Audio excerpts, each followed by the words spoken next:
Hello there and welcome to History for Lunatics. I'm glad you're here tonight. Get comfortable wherever you happen to be listening. Maybe you are already in bed. Maybe you are sitting on a couch with the lights turned low. Maybe you're listening through headphones while the rest of the house is quiet. Whatever your evening looks like, tonight we're going to spend some time in one of the least quiet places human beings have ever created. Times Square. Even if you have never been to New York City, there is a very good chance you already know what it looks like. You know the giant screens, you know the crowds, you know the taxis pushing through Manhattan traffic, you know the Broadway signs, the advertisements, the people taking photographs, the costumed characters, the police barriers, the glowing storefronts, and the strange sensation that nighttime has somehow failed to arrive because everything around you is still bright. And once every year on December 31st, much of the world watches the same small piece of Manhattan. A bull descends from a building, numbers change, people cheer, confetti falls, couples kiss strangers, strangers hug each other, television presenters shout over the noise, cameras point toward the same intersection from dozens of directions, while millions of people far away watch the clock reach midnight. It has become such a familiar image that we rarely stop to ask a very basic question. Why there? Why should this particular intersection in Manhattan matter so much? New York contains older streets. It contains more important government buildings. It contains Wall Street, which handles enormous sums of money. It contains the United Nations, where governments from around the planet send representatives. It contains major museums, universities, cathedrals, parks, bridges, railway stations and monuments. Yet when people wanted a phrase for Times Square, they eventually settled on one of the most ambitious nicknames imaginable. The Crossroads of the world. That is quite a title for a place that, not very long ago in historical terms, did not even have the name Times Square. So before we go any further tonight, I want to ask you something. Where are you listening from? Not necessarily your exact address, of course. I do not need to know which drawer you keep the spare batteries in. But what city, town or country are you in tonight? And when you hear the words Times Square, what is the first image that comes into your mind? Is it New Year's Eve, Broadway, the huge advertisements, a movie scene? Perhaps you have actually stood there yourself and remember the first moment you walked out of the subway and looked up. If you want to, tell me in the comments where you are listening from. One of the things I enjoy most about these stories is realizing that people can be hearing the same history at the same moment from completely different corners of the world. And if this kind of slow historical storytelling is something you enjoy, you can subscribe and give the video a like. There is no hurry. We have a long story ahead of us because Times Square did not become famous through one event, one building, or one clever advertising campaign. It happened gradually. And it happened because several enormous changes in American life arrived at almost exactly the same place. Transportation came here, newspapers came here, the theatre business came here, electric advertising came here, tourists came here, radio came here, television came here, celebrations came here, crime came here, money left and returned. And over the course of more than a century, this small section of Manhattan became a place where Americans repeatedly gathered whenever they wanted to see something, announce something, celebrate something, sell something, or simply be part of a crowd. To understand why, we should begin with a moment when the name Times Square itself was still new. Imagine Manhattan on the evening of December 31st, 1904. The city is entering a new century with extraordinary confidence. New York already has millions of residents. Buildings are rising higher. Electric lights are spreading. The city's streets are crowded with horse-drawn vehicles, streetcars, and the growing presence of automobiles. Elevated railway lines thunder above some avenues, while underground a new transportation system is beginning to change the way New Yorkers move around their city. Only a few months earlier, New York's first subway line had opened to passengers, and near Broadway and 42nd Street stands a building that immediately attracts attention. It is the new headquarters of the New York Times. The newspaper's publisher, Adolph Ochs, had moved his operation north from downtown Manhattan and placed it in a narrow tower at the intersection that had recently received a new name. Longacre Square had officially become Times Square in April 1904, tying the identity of the location directly to the newspaper occupying its most conspicuous building. That naming decision mattered more than anyone standing there could possibly have understood. Places acquire identities in strange ways. Sometimes a city district is named after a king, sometimes after a landowner, sometimes after a geographical feature. Times Square was effectively named after a newspaper, and not simply because the newspaper happened to have an office nearby. The Times building was intended to be noticed. Ochs understood that location itself could advertise an institution. If thousands of people passed a building every day, the building could become part headquarters, part billboard, and part public symbol. There was another important piece of the plan. People needed a reason to come there. So on New Year's Eve in 1904, Ochs arranged a public celebration around the new Times building. Fireworks were launched at midnight, and a huge crowd gathered in the surrounding streets to welcome 1905. The tradition of New Year's Eve celebrations in Times Square dates from that event. The famous descending ball would not appear until a few years later, in 1907. Think about how unusual this was. The newspaper was not simply reporting an event, it was helping create one, and then it could report on the event that it had helped create. This relationship between media, spectacle, and public attention would become one of the central features of Times Square for the next 100 years. If you could stand among that crowd in 1904, however, the place would not yet look like the Times Square you know. You would recognize the basic shape of Broadway cutting diagonally across Manhattan's street grid. You would see buildings, theaters, restaurants, hotels, and electric signs. You would certainly understand that this was becoming an entertainment district. But the enormous electronic screens covering entire buildings were still far in the future. There were no television cameras broadcasting the celebration around the planet. No tourists were holding smartphones above their heads. No one was checking a digital countdown. And the building that would eventually become one of the most famous advertising structures on Earth was still functioning as an actual newspaper headquarters. The modern Times Square was not there yet, but many of the ingredients were. One of them was Broadway. Broadway does something unusual when it reaches this part of Manhattan. Instead of following the regular north-south pattern of the avenues, it cuts across the grid at an angle. That produces the irregular intersections and open spaces that helped make places such as Times Square visually distinctive. For businesses trying to attract attention, that mattered. A sign placed in the correct position could be seen from farther down the street. A theatre entrance could face a stream of people approaching from several directions. A building could appear to stand directly in the path of traffic. The physical shape of the location made it naturally suitable for spectacle. Then came electricity. By the late 19th century, Longacre Square and the surrounding theatre district were already being transformed by electric street lighting and illuminated advertisements. The Times Square Alliance's historical account notes that electricity helped change what had been a comparatively drab area into a more active public environment, while improved transportation brought growing numbers of New Yorkers into the district. That combination is important. Light without people is just illumination. People without entertainment are just a crowd. Times Square was beginning to combine both.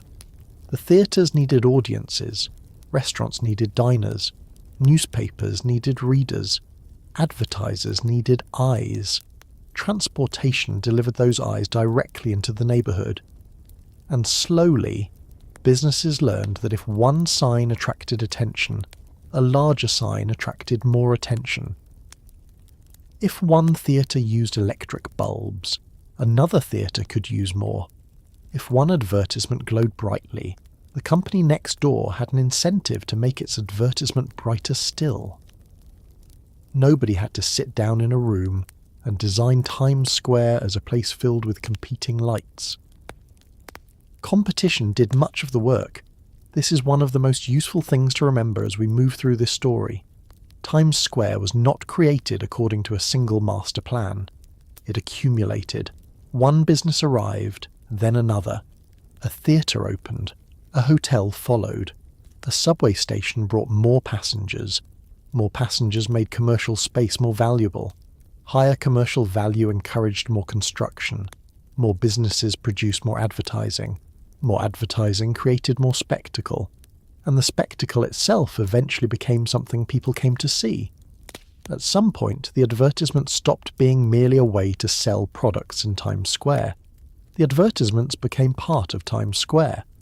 That distinction would become enormously important. There are shopping districts all over the world. There are theatre districts. There are railway hubs. There are streets lined with hotels and restaurants. Times Square became something different because looking at the place became an activity of its own. You could come without buying a theatre ticket. You could come without eating dinner. You could come without having any real purpose at all. You could simply stand there and look. Visitors still do exactly that. And because people look, companies want their names placed where those people are looking. That produces more signs. The signs attract more visitors. The visitors attract more businesses. The cycle continues. It is easy to see the finished result and assume that Times Square was always destined to become this. It was not. History almost never works that neatly. There were plenty of moments when the neighbourhood could have developed differently. The newspaper that gave Times Square its name did not even remain inside its famous tower for very long. The New York Times moved its main offices to a larger building nearby in 1913. The name, however, stayed attached to the square. Think about that for a moment. The institution left its tower. The neighbourhood kept the institution's name. That is how quickly the new identity had taken hold. By then, the idea of Times Square was becoming larger than the newspaper itself. Entertainment was spreading through the district. Broadway theatre was becoming a national cultural industry, rather than merely a local attraction. Performers who succeeded in New York could become known across the country. Songs introduced on Broadway could travel through sheet music and recordings. Plays could be discussed in newspapers far beyond Manhattan. Times Square therefore gained another advantage. It was not only a place where entertainment happened, it became a place where entertainment could become famous.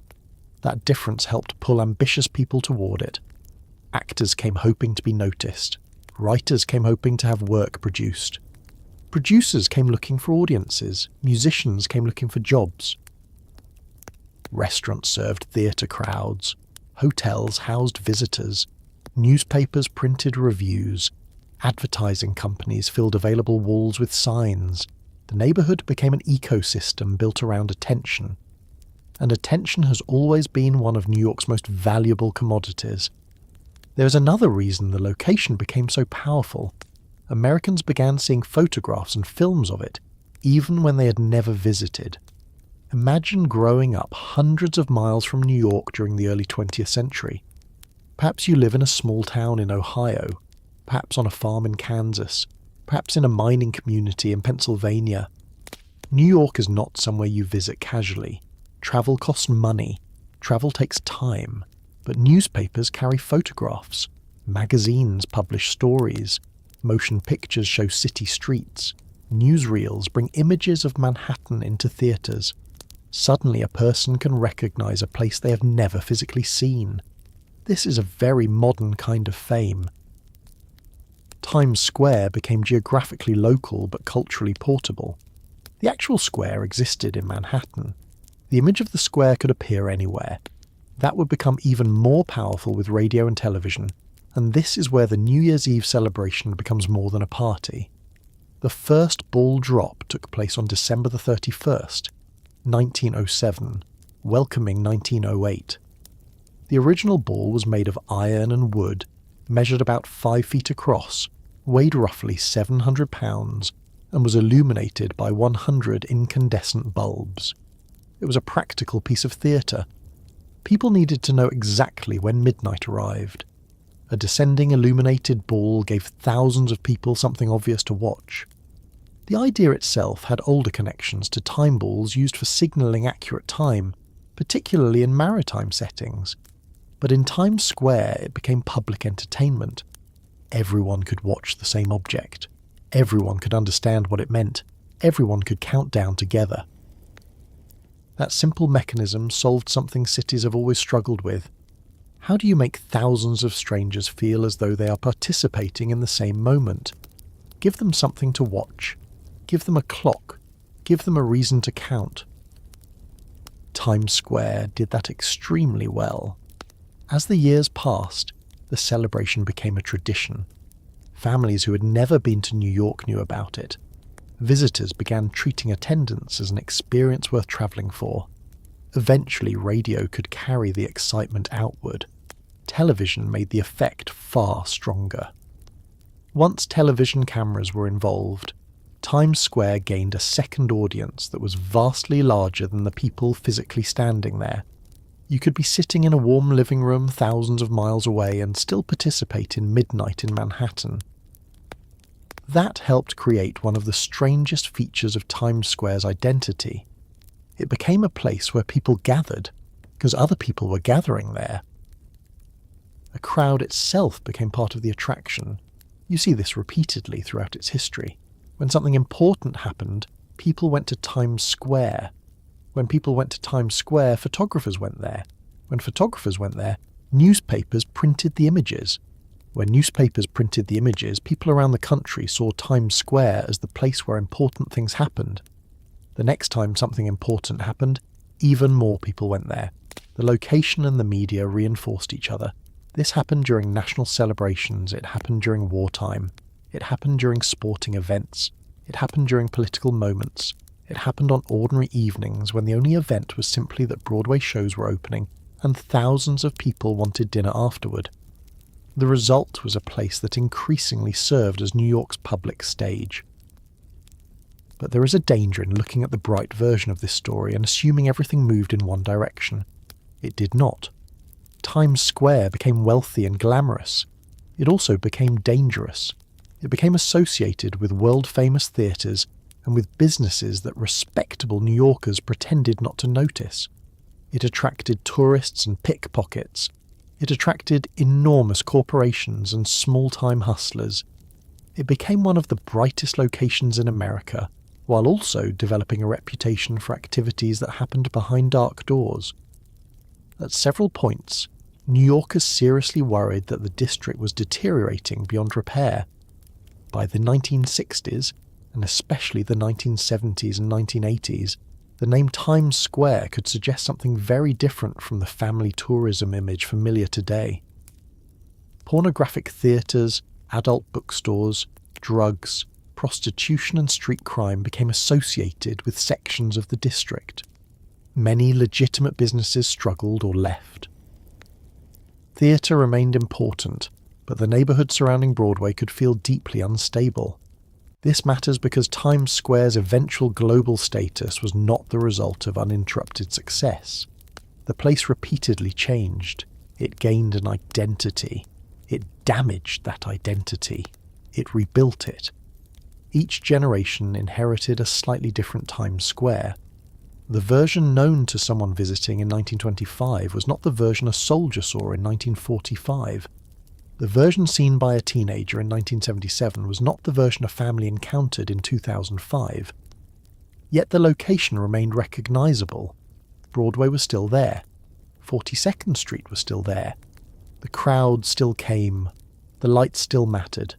The idea that something was happening there never completely disappeared. That may be one of the strongest explanations for why Times Square survived so many changes. It had become too useful as a symbol. New York needed a place that could represent New York quickly. A filmmaker could show the Statue of Liberty. A photographer could show the Empire State Building. But if you wanted movement, crowds, entertainment, commerce and urban energy in the same image, Times Square could deliver all of them at once. A few seconds of footage told the audience where they were. There was no need for an explanation. That visual recognition eventually spread far beyond the United States. Tourists arriving from Europe, Asia, Latin America, Africa or Australia could walk into Times Square already knowing the place. That is a remarkable historical achievement when you think about it. Most intersections are important only to the people who use them. Times Square became familiar to people who had never stood within thousands of miles of it. And much of that familiarity was created deliberately.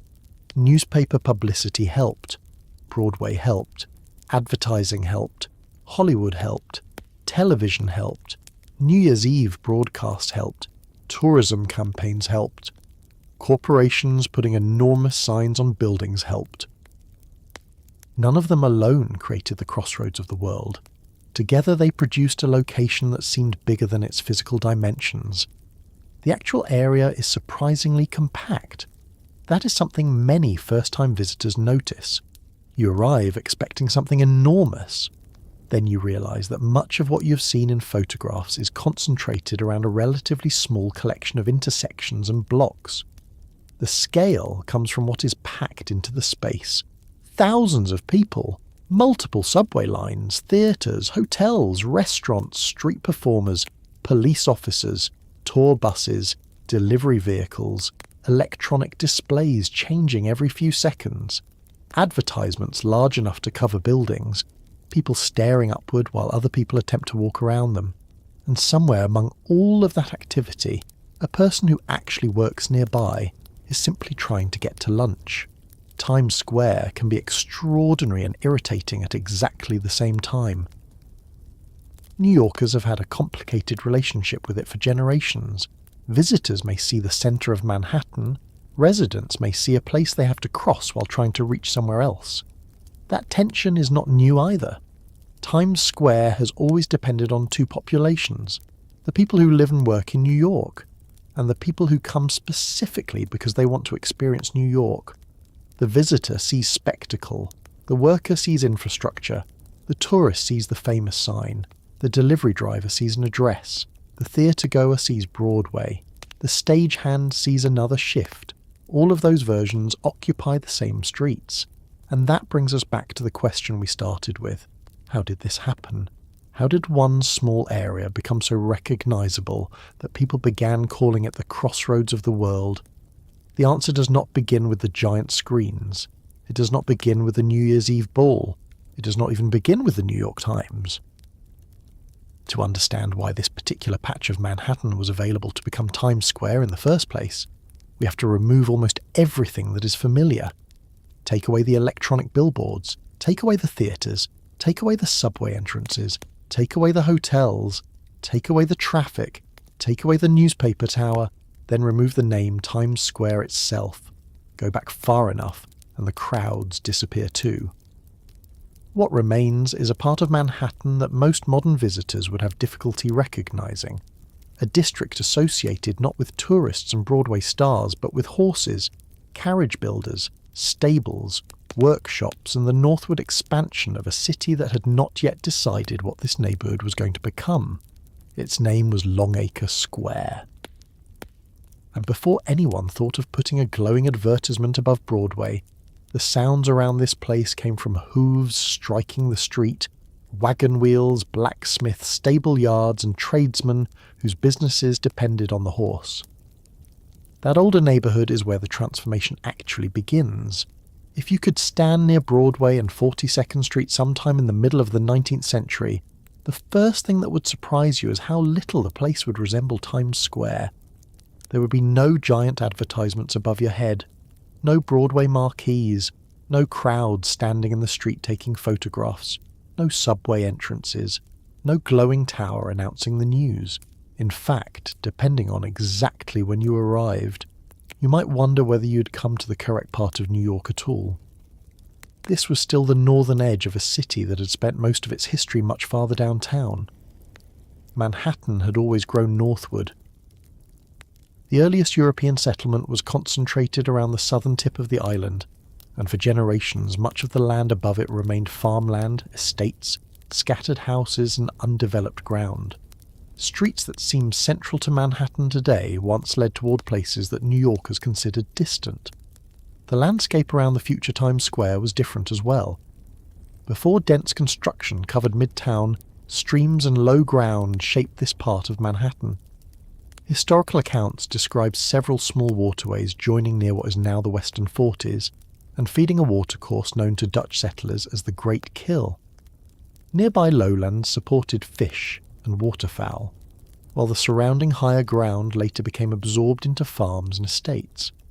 It is strange to picture that while thinking about Times Square today, a location now covered almost completely by pavement, buildings and screens once belonged to a landscape where water moved naturally through the island.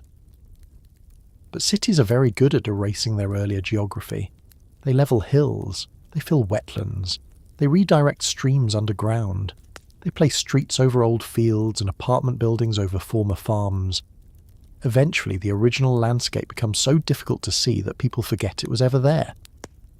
During the colonial period and the years around the American Revolution, land in this part of Manhattan included property associated with John Marin Scott, a lawyer, politician and officer in the New York militia who served during the Revolution. His estate occupied countryside well north of the compact city below. Later, much of the surrounding land entered the enormous real estate holdings, connected with John Jacob Astor and other owners who understood one important thing about Manhattan. The city was moving toward them. That movement was slow until suddenly it was not. New York's population expanded rapidly during the 19th century. Immigration brought hundreds of thousands of new residents. Commerce grew, the port grew, industries multiplied, housing followed employment, and streets followed housing. Neighborhoods that had once seemed remote became valuable. Then neighborhoods farther north became the new edge. It happened again and again. The Commissioner's Plan of 1811 had already imposed the famous Manhattan street grid over much of the island, at least on paper. Numbered streets and avenues created a framework into which the expanding city could grow. Broadway was different. Broadway had existed in various forms long before the grid, and instead of politely following the new rectangular pattern, it crossed the island diagonally. That old route created unusual intersections wherever it met the numbered avenues. Near 42nd Street, Broadway's angle helped produce the irregular open space that would eventually become one of the best-known intersections on Earth. But in the 19th century, the people using that space were not thinking about television cameras or New Year's Eve. They were thinking about horses. To understand New York before automobiles, you have to give the horse a much larger place in your imagination than modern city life normally allows. A horse was transportation. A horse was freight movement. A horse pulled private carriages. A horse pulled delivery wagons. Horses moved construction materials, food, furniture, coal and manufactured goods. Horse-drawn omnibuses carried passengers before more advanced urban transit took over many routes. Street railway cars were pulled by horses on some lines. Fire departments relied on horses. Businesses relied on horses. Wealthy families owned horses for transportation and recreation. The city needed enormous numbers of animals simply to function, and those animals created an entire economy around themselves. A horse needed a stable. It needed feed. It needed water. It needed harnesses. Its hooves needed shoes. Those shoes required blacksmiths. Carriages required builders. Wheels required repair. Leather tack needed manufacturing and maintenance. Animals were bought and sold. Some were bred for speed. Some were selected for pulling heavy loads. Some were valuable enough that owners treated them much the way a modern collector might treat an expensive automobile. Put all of those needs together, and you begin to understand why certain parts of 19th century cities developed specialised horse districts. Longacre in London was famous for coach building and the carriage trade. When New York's own horse and carriage businesses became concentrated around Broadway in the 40s and 50s, the resemblance was obvious enough that the district acquired the name Longacre, or Longacre Square. By the early 1870s, the area was recognised as an important centre of New York's carriage industry. The name made perfect sense to a 19th century New Yorker. Today it sounds almost elegant. Longacre Square. You might imagine a landscape plaza with benches. The reality was considerably more practical. Imagine arriving early in the morning. You hear iron horseshoes striking the street. Wagons move through the intersection. Stable workers lead horses between buildings. A blacksmith's hammer hits hot metal. Men carry hay and feed. Harness shops display leather equipment. Carriage makers build and repair vehicles that range from simple working wagons to expensive private coaches. The smell would be impossible to ignore. This is something old photographs cannot communicate. A city dependent on horses smelled like horses. Thousands upon thousands of animals produced manure and urine every day. Stable floors had to be cleaned. Streets had to be cleared. Flies were a constant problem during warm weather. Dead animals occasionally had to be removed from city streets. To people living at the time, none of this made the horse unusual. It made the horse infrastructure. The same way a modern New Yorker hardly spends the day marvelling at delivery trucks, traffic signals, fuel stations or parking garages, 19th century residents accepted the systems surrounding horses because those systems were necessary. Longacre Square was one of the places where that machinery was especially visible. The district included stables, carriage businesses, boarding houses and other establishments serving workers and visitors. Museum of the City of New York descriptions of the area characterised the old Longacre Square as a mixture of horse stables, carriage-making shops, residences, boarding houses and less respectable nightlife. That mixture is important because it prevents us from imagining Longacre as a tidy commercial district where everyone went home at sunset. This part of New York already had a complicated personality. There was legitimate business, there was transportation, there was money, there were workers. There were drinking establishments and entertainment. There were activities that respectable newspapers described carefully, and activities they described with considerably less patience. The later Times Square did not invent the neighbourhood's habit of mixing commerce with nightlife. It inherited it. One institution showed just how important the horse business had become. The American Horse Exchange stood near Broadway and 50th Street. The original exchange was constructed around 1880 and 1881 under the involvement of William K. Vanderbilt, a member of one of the wealthiest families in America and a man with serious interest in horse racing. The complex was built specifically for the buying, selling and displaying of valuable horses. Think of it as something between an auction house, livestock market and high-end showroom. Except the merchandise was alive. The original structure occupied much of a city block and contained a large covered ring where animals could be shown to prospective buyers. Historical descriptions record extensive stable space and more than 100 box stalls, along with offices and areas for carriages and valuable stock. If you wanted proof that Longacre Square truly belonged to horses, you could simply have walked inside. Horses arrived from outside New York. Buyers examined them. Dealers negotiated. Animals were led into the ring. Pedigrees and reputations mattered. Racehorses could command serious money.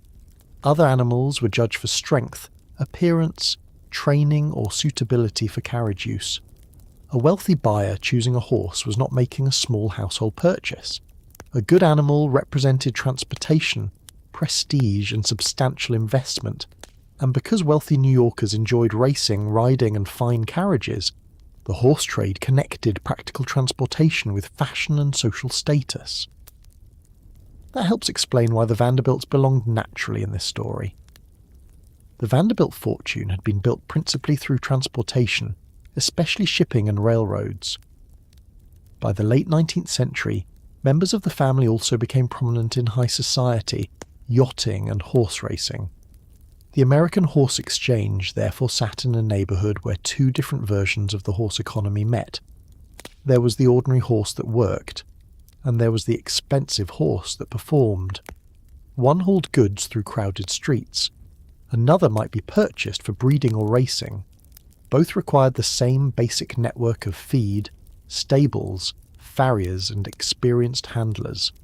Around them, Longacre Square became a place where the everyday and the fashionable stood close together. There is a temptation when talking about 19th century horses to make the city sound pleasant. Carriages moving slowly along Broadway, drivers wearing coats. Elegant horses pulling wealthy families through Manhattan. You can almost hear someone adding gentle piano music. The real system was much rougher. Horses worked hard. Many hauled heavy loads for long hours. City streets could be difficult.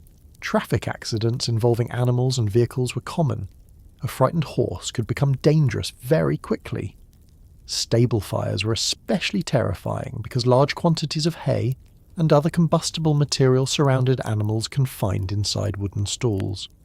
Longacre Square experienced one of those disasters in 1896.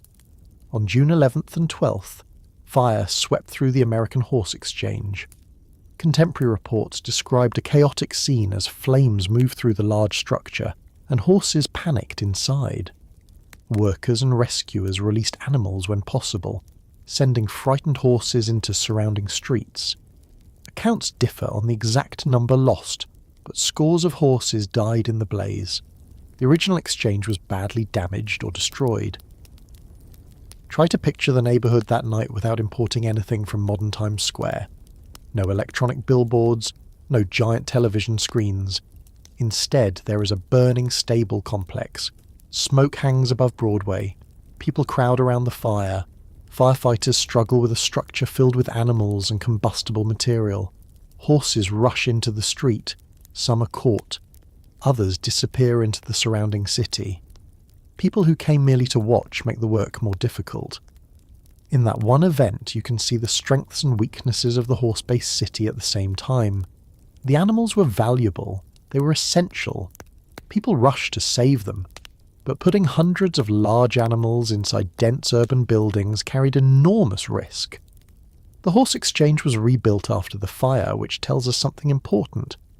In 1896, nobody looked at the ruins and said, "Well, horses are obviously finished." They were not finished. The automobile existed, but it had not yet transformed New York transportation. Horse-drawn vehicles remained normal. The rebuilt exchange continued operating, and horses remained part of Manhattan life well into the new century. Yet while the Horse Exchange was being restored, another Longacre Square was already forming around it. That is the point where this neighbourhood becomes especially interesting. The old industry was still alive while the new industries arrived. You did not wake up one morning and discover that the horse district had vanished, and Broadway theatres had appeared in its place. The two worlds overlapped. A man might lead a horse down the street while theatregoers passed nearby. A carriage shop could stand within walking distance of a new entertainment venue. Electric lights began appearing in a district still filled with animals. Modernity arrived before the old city had left. During the late 1880s, descriptions of Longacre Square still emphasise its open space, modest apartment buildings and horse-related trade. But by the early 1890s, the section of Broadway around the square was attracting more restaurants, cafes and entertainment. Electric street lighting and illuminated signs helped change the appearance of the area after dark. Electricity altered city life in a way that is difficult to appreciate when light is almost free to us. Before widespread electric illumination, nighttime changed the usefulness of a street. Gas lighting could provide some visibility, but bright electric lights created a different environment. Businesses could announce themselves from farther away. A theatre could attract attention before a customer reached the entrance. An entertainment district could remain active long after sunset. People felt more comfortable moving through well-lit commercial streets. And once one business installed a bright electric sign, its neighbour suddenly had a reason to install one too. The competition for attention was beginning. That competition would eventually cover Times Square in light. But in Longacre Square, the earliest versions were still small enough to be surprising. Another change came from theatre. For much of the 19th century, New York's major theatre district had been farther downtown, particularly around Union Square and Madison Square. But entertainment businesses followed the population and the transportation system north. Land farther uptown could also provide opportunities for ambitious theatre owners who wanted larger buildings. One of the most important was Oscar Hammerstein I. Hammerstein was an impresario with enormous ambitions and a willingness to build entertainment venues in locations that other people considered risky. In the 1890s, he moved into the Longacre Square area. His Olympia Entertainment Complex opened on Broadway in 1895, helping establish serious theatrical activity close to the future Times Square. Histories of the district identify the Olympia as one of the developments that accelerated the neighbourhood's transformation from horse and carriage centre into entertainment centre. Imagine how strange that transition might have looked to someone who had worked there for 20 years. You own a harness shop. Your customers know you. Your father may have worked in the same trade. Horses pass your door every day. Then a huge entertainment complex appears nearby. More evening crowds arrive. Restaurants follow them. Electric lights appear. Property values begin changing. New businesses want space. The people walking past your shop are increasingly there for reasons that have nothing to do with horses. The neighbourhood has not moved. Its purpose is moving around you. Cities do this constantly. A district develops around one technology or trade. Then the technology changes. The buildings remain. The streets remain. The people who understand the old business remain for a while. But the economic reason for the neighbourhood begins to disappear. Think about what an automobile would eventually mean to Longacre Square. No hay, no stable, no horseshoes, no harness, no need to rest an exhausted animal. A broken automobile needed a mechanic rather than a farrier. It needed gasoline instead of oats. It needed tyres instead of horseshoes. Entire occupations could shrink while completely new businesses took their place. That transformation was still in its early stages around 1900, but Manhattan was already becoming increasingly interested in the machine. Automobile businesses would soon establish themselves along Broadway north of Times Square, forming what became known as Automobile Row. New York City landmark research notes that the automotive trade expanded north along Broadway in the early 20th century from the same Longacre area where horse, harness, and carriage businesses had previously been concentrated. The change was almost too perfect. The street that had sold the transportation technology of the 19th century began selling the transportation technology of the 20th. The horse did not simply disappear. It was replaced shop by shop, customer by customer, building by building. Longacre Square was also gaining another kind of infrastructure that would ultimately matter more than either horses or automobiles. Mass transit. Horse car service had already connected 42nd Street to other parts of the city during the 19th century. Elevated railways elsewhere in Manhattan had shown how dramatically rapid transportation could alter development. But underground rapid transit would change the scale. Construction of New York's first subway was an enormous engineering project, and the planned route included an important station at 42nd Street. Suddenly the Old Horse District stood at a location where huge numbers of people would soon be able to arrive quickly from other neighbourhoods. That is exactly what an entertainment district needs. Theatre audiences do not live in theatres. Restaurant customers do not live in restaurants. A commercial district succeeds when people can reach it. Transportation made Longacre increasingly reachable. The Times Square Alliance's history emphasises the combination of electric illumination and the city's new rapid transit system as major forces in the area's early transformation.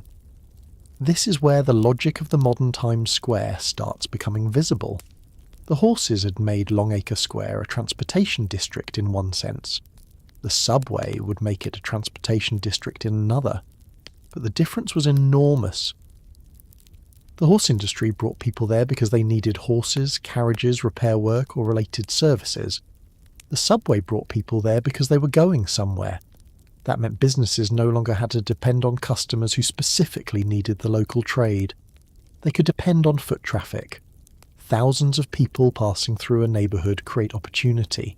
Sell them dinner, sell them a newspaper, sell them a theatre ticket, sell them a drink, sell them clothing, show them an advertisement, give them somewhere to wait, give them somewhere to meet.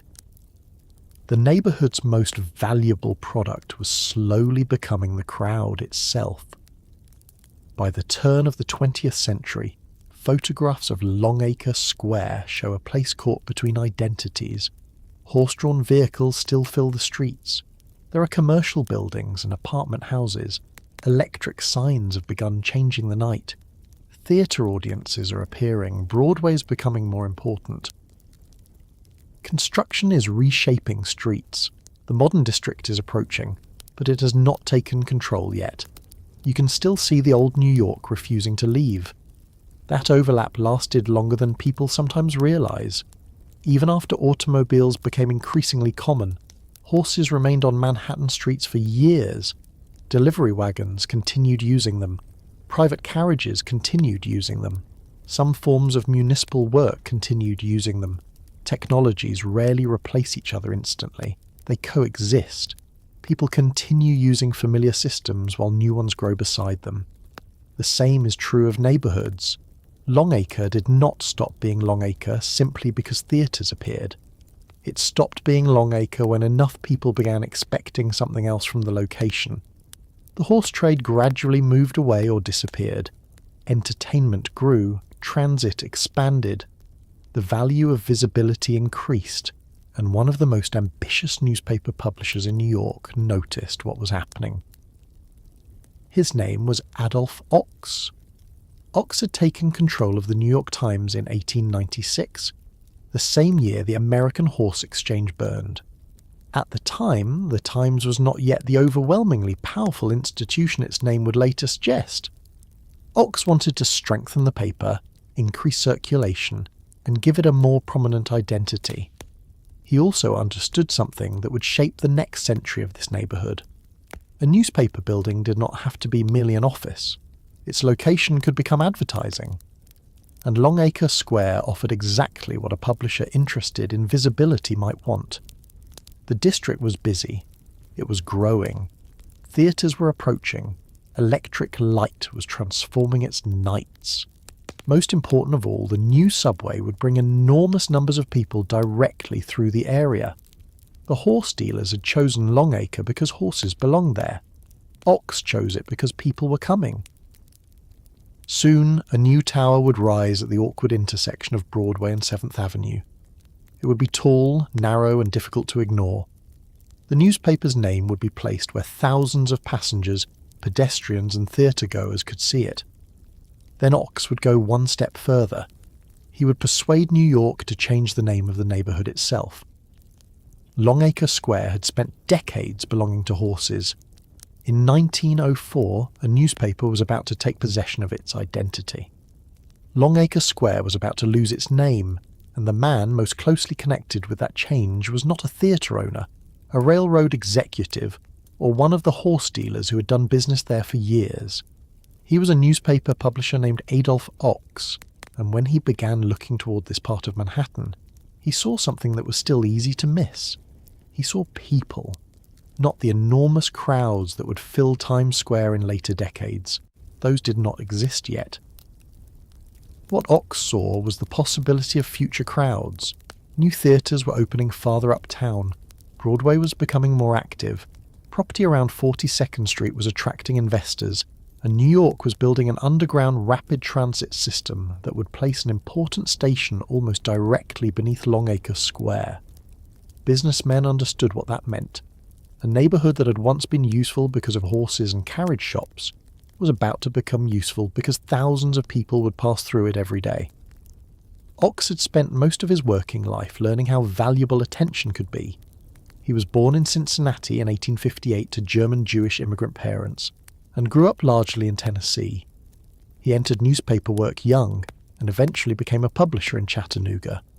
By the time he reached New York in 1896, he was an experienced newspaper man rather than a wealthy outsider looking for a fashionable investment. The paper he came to acquire, the New York Times, had already existed for decades, but it was struggling financially and competing in one of the fiercest newspaper markets in the country. New York newspapers in the 1890s did not politely wait for readers. They fought for them. Publishers competed through headlines, prices, exclusive stories, illustrations, political influence, crime reporting, and constant promotion. Newspaper boys shouted headlines on corners. Editions appeared throughout the day when major stories broke. Papers advertised themselves aggressively, because a reader who bought your rival's paper was a reader whose penny had gone somewhere else. Ox took control of the New York Times in 1896 and began rebuilding it around a reputation for dependable reporting, rather than the most sensational style of the period. The paper's circumstances were difficult when he arrived. Harvard Business School's profile of Ox notes that circulation was around 9,000 and that the operation was losing roughly $1,000 a day. Within a few years, circulation and finances had improved substantially. That turnaround is important to the Times Square story, because it explains why Ox was willing to think beyond simply finding more office space. A growing newspaper needed reporters, editors, composing rooms, administrative offices, presses, paper storage and distribution facilities. Printing a major daily paper in the early 20th century was an industrial operation. News entered the building as information and left it as tons of printed paper that had to reach readers quickly. The headquarters therefore mattered. It needed to function. But Ox also wanted it to be seen. The Times had been based downtown, in the traditional newspaper district around Printing House Square. Moving north toward 42nd Street was a significant decision. This was not merely taking an office in a slightly newer building. Ox was removing his newspaper from the old centre of New York journalism and placing it in an area whose future importance depended on transportation, theatre, real estate development, and the continued northward movement of Manhattan business. There was risk in that decision. A newspaper depended on connections. News organizations, financial institutions, government offices, telegraph services and other publishers had long been concentrated downtown. Longacre Square was still associated with a very different industry. Yet Ox understood what the subway was likely to do. Construction of the interborough rapid transit system promised to move enormous numbers of New Yorkers quickly through Manhattan. When the first IRT line opened on October 27, 1904, it contained 28 stations along roughly 9.1 miles of track. The route ran from City Hall northward, crossed 42nd Street from Grand Central toward the future Times Square station, then continued up Broadway toward Harlem. Put yourself in the position of a businessman making decisions before that line opened. You know thousands of passengers will soon emerge near 42nd Street. You know theatres are moving north. You know restaurants and hotels will follow audiences. You know Broadway cuts through the street grid at an unusual angle, giving certain buildings unusually prominent sightlines. And you run a newspaper whose name you want every person in New York to recognize. The location begins to make sense. Ox selected the small triangular site where Broadway and 7th Avenue met around 42nd Street. It was awkward land for an ordinary office building, but it was excellent land for something meant to attract attention. The New York Times building was designed by Cyrus L. W. Eidlitz and Andrew C. Mackenzie and constructed from 1903 into 1905. New York City preservation records describe it as a 25-story skyscraper, while contemporary and later accounts emphasized its extraordinary height and visibility. Times Square Alliance records describe the Times Tower as the city's second tallest building at the time. Whichever measuring method a New Yorker preferred, it was clearly intended to dominate the intersection around it. The building did not simply occupy the square, it announced itself to the square. Photographs taken during construction show the steel frame climbing above a neighborhood that had not yet developed the wall of tall buildings familiar today. That difference in scale made the tower far more visually commanding than its present form might suggest. If you stand in Times Square now, one Times Square can actually be easy to misunderstand. Modern skyscrapers surround it. Electronic signs cover much of its exterior. The building competes with taller structures in nearly every direction. In 1904, that was not the experience. The tower rose dramatically over a district of much lower buildings. A pedestrian approaching the intersection could see it from a considerable distance. The narrow shape created by the crossing streets made the building appear almost like the prow of a ship pointing down Broadway. This was exactly the effect Ox wanted. The Times was turning architecture into promotion. There is something wonderfully excessive about building a skyscraper to advertise a newspaper, but it made sense in the newspaper culture of the period. The building told New Yorkers that the Times was successful enough to construct it. Its height suggested permanence. Its modern engineering suggested progress. Its location attached the newspaper to the future of Midtown rather than the older newspaper district downtown. And then something even more unusual happened. The newspaper's name became the name of the neighbourhood. In April 1904, while the tower was still being completed, New York formally changed the name of Longacre Square to Times Square. Mayor George B. McClellan signed the resolution renaming the intersection of Broadway and 7th Avenue. The rapid transit station in the area would also carry the new identity. It is worth stopping on that detail because it can seem normal only after more than a century of repetition. Imagine a major public intersection in your own city. Now imagine a newspaper building a headquarters beside it. Then imagine the city changing the name of the intersection to match the newspaper. That is essentially what happened. Historical accounts are not completely consistent about who deserves credit for pushing the idea. Ox later said that Times Square had been named without effort or suggestion from the Times. Other accounts describe him as having lobbied for the change, while a contemporary newspaper report credited Interborough Rapid Transit President August Belmont with suggesting the name to the Rapid Transit Commission. What is clear is that the new tower, the newspaper, and the subway station became linked in the city's official geography during the spring of 1904. That uncertainty actually makes the story more interesting. Whether Ox personally pushed the hardest, or whether transit officials helped carry the proposal, everyone involved understood the same practical point. Names matter. A subway passenger looking at a station sign would see Times Square. A newspaper reader would see the New York Times. A visitor asking for directions would say Times Square. A theatre advertisement would give an address near Times Square. Every repetition strengthened the association. Longacre Square had been named in reference to a carriage district in London. That made sense while New York's own carriage industry dominated the neighbourhood. Times Square belonged to a different economy. The new name was about information. It was about media. It was about a modern corporation attaching itself to a major transportation junction. The horses had given the district its old identity. A newspaper gave it the identity that survived. And the timing could hardly have been better. The first subway opened in October 1904, only months after the square received its new name. Passengers could now move between Lower Manhattan and this part of Midtown, with a speed that would have seemed remarkable to generations accustomed to street-level transportation. The line immediately strengthened 42nd Street as a destination and transfer point. In the first full year of operation, the Times Square IRT station handled nearly 5 million passengers, according to historical figures cited by the Times Square Alliance. 5 million passengers meant 5 million opportunities for someone to see the name. That is the part of Ox's decision that was genuinely powerful. A normal advertisement disappears when you stop paying for it. A place name is harder to remove. The newspaper's brand entered maps, directions, transit signage, and ordinary conversation. Even someone who disliked the New York Times could still tell a cab driver to take them to Times Square.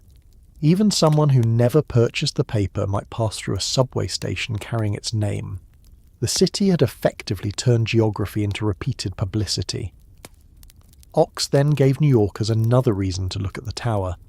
The 1904 presidential election offered an early demonstration of what the building could do. Before the newspaper had fully moved into its new headquarters, the Times used searchlights on the unfinished building to communicate election results. Different directions of light indicated victories for different candidates. The idea was simple. Instead of waiting for tomorrow's newspaper, People could look toward the tower and receive information immediately. That was a significant change in the role of a newspaper building. Usually you purchased news produced inside it. Here, the building itself was delivering the news. The distinction would matter greatly in Times Square. Over the next several decades, buildings in the district would increasingly become communication surfaces. Walls would no longer be just walls. Roofs would no longer be just roofs. Companies would use electric bulbs, moving signs, illuminated letters, mechanical displays, and eventually enormous electronic screens to speak directly to the crowd.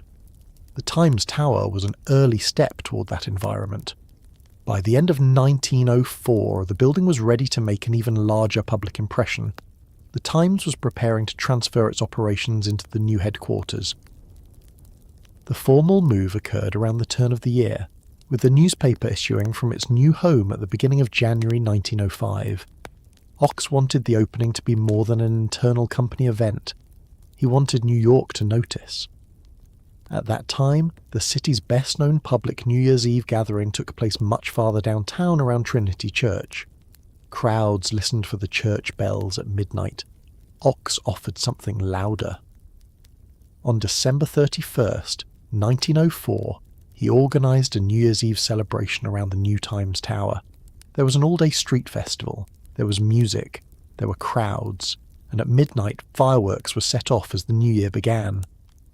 Times Square?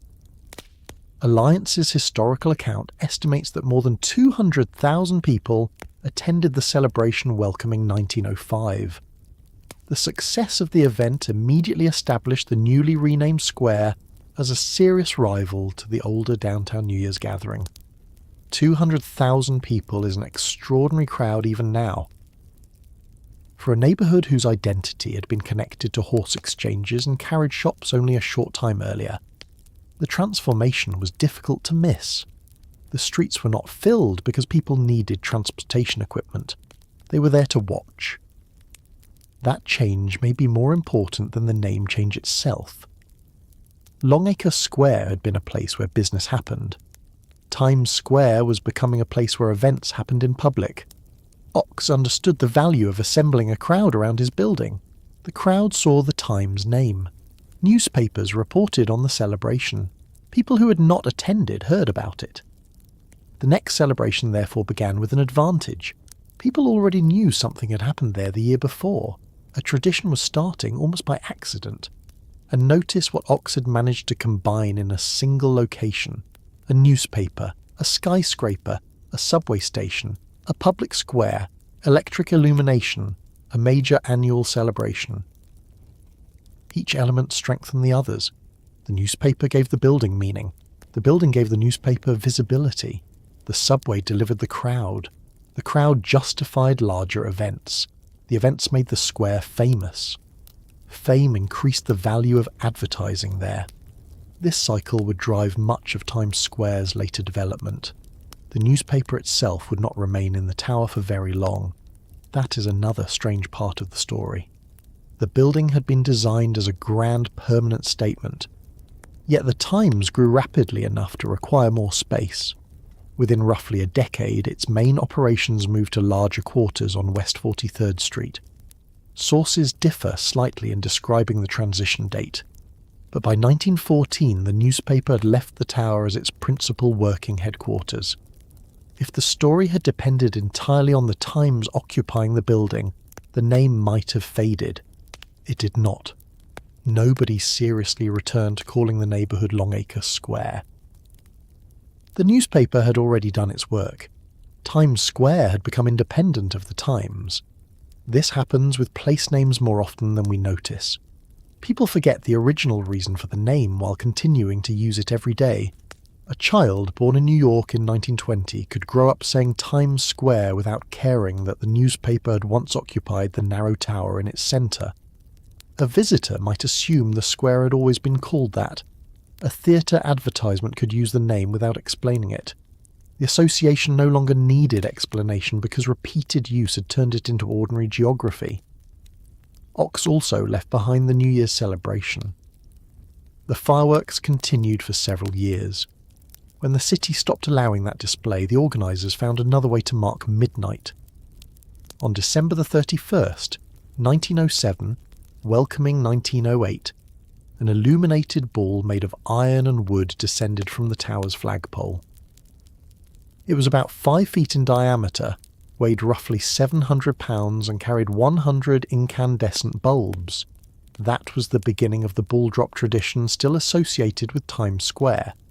But even the ball is not the most important thing Ox established. The larger habit was looking toward the building for a signal, election results, news, the arrival of midnight, the beginning of a new year. People were being trained to raise their eyes toward Times Square. Businesses quickly recognized the value of those eyes. If thousands of people were already looking upward, why not place a company name where they were looking? If nighttime crowds were gathering, why not make the message visible after dark? If your competitor had an illuminated sign, why should your sign remain unlit? That logic began to transform the buildings around the square. The technology was improving at exactly the right moment. Electric lighting was becoming more practical. Theatre owners were already using bulbs to attract audiences. Advertising companies were experimenting with larger illuminated displays. New York businesses understood that a sign did not merely identify a building anymore. A sign could perform. The Times Tower itself continued pushing in that direction. In 1905, the Times experimented with projecting news bulletins for crowds to see, and later the tower would become associated with even more elaborate ways of presenting information publicly. The effect spread beyond the newspaper. Restaurants wanted bright entrances. Theatres wanted marquees that could be seen down Broadway. Hotels wanted their names visible over neighbouring buildings. Manufacturers discovered that Times Square offered something more valuable than an ordinary wall advertisement, a dense audience with time to look around. The old horse district had required space for animals. The new entertainment district required attention. And attention created a competition that had no obvious stopping point. A brighter sign attracted more notice.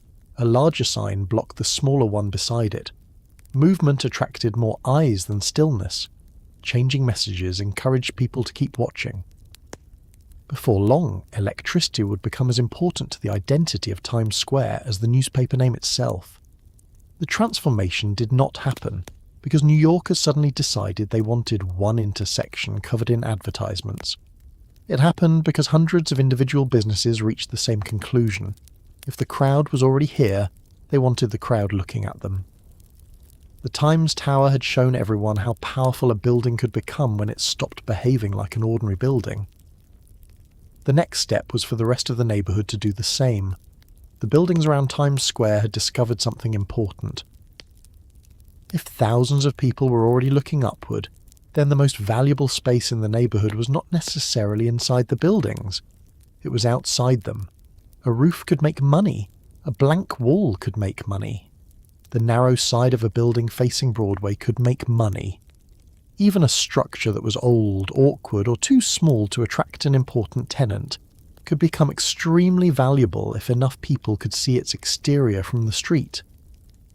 And this is where Times Square began to develop one of the strangest characteristics of any major neighbourhood in America. The buildings became less important than the surfaces attached to them. Walk through most cities in the early 20th century, and a building usually told you what it was. A bank looked like a bank. A hotel announced its name.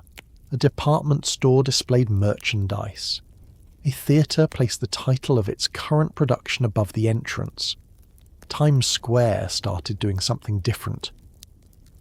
A building that had nothing to do with chewing gum could carry an enormous chewing gum advertisement. A roof could advertise whiskey. Another wall could promote cigarettes.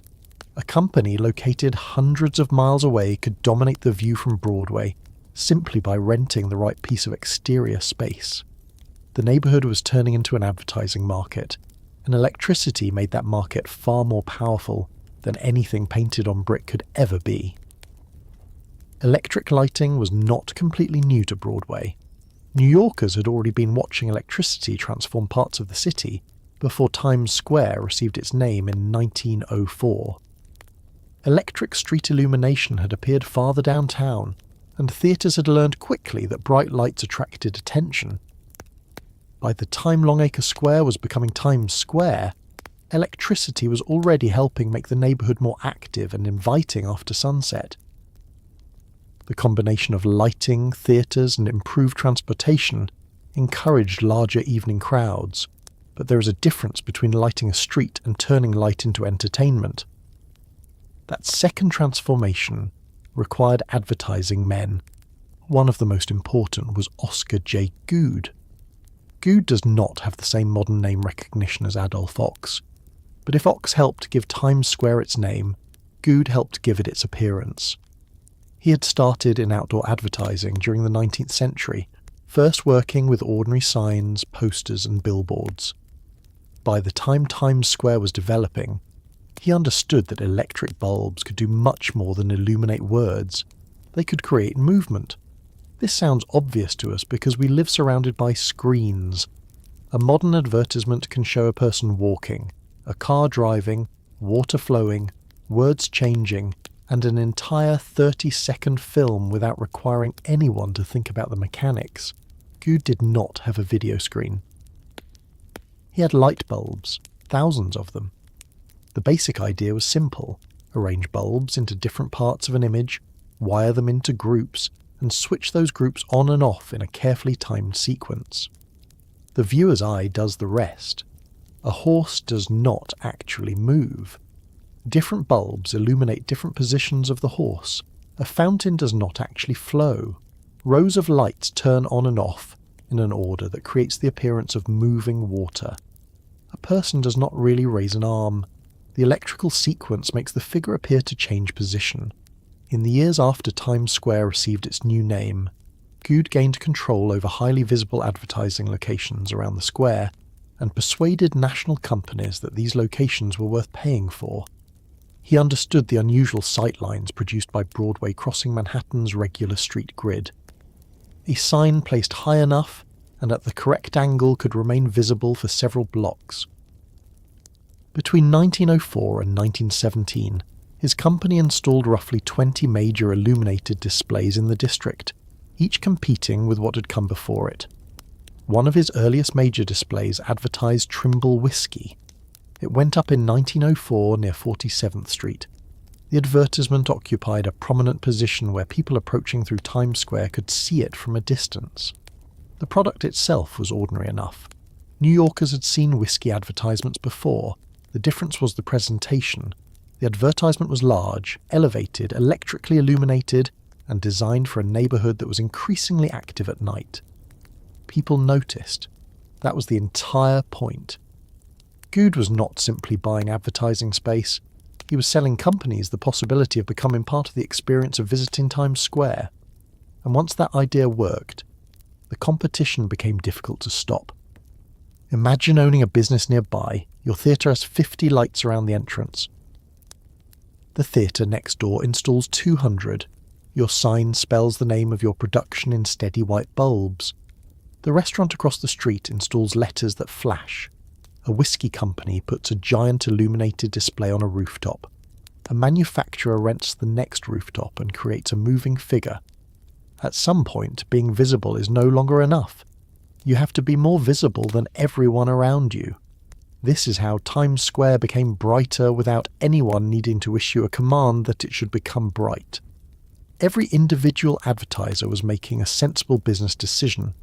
Together, those decisions created an environment that became increasingly unreasonable. The signs grew.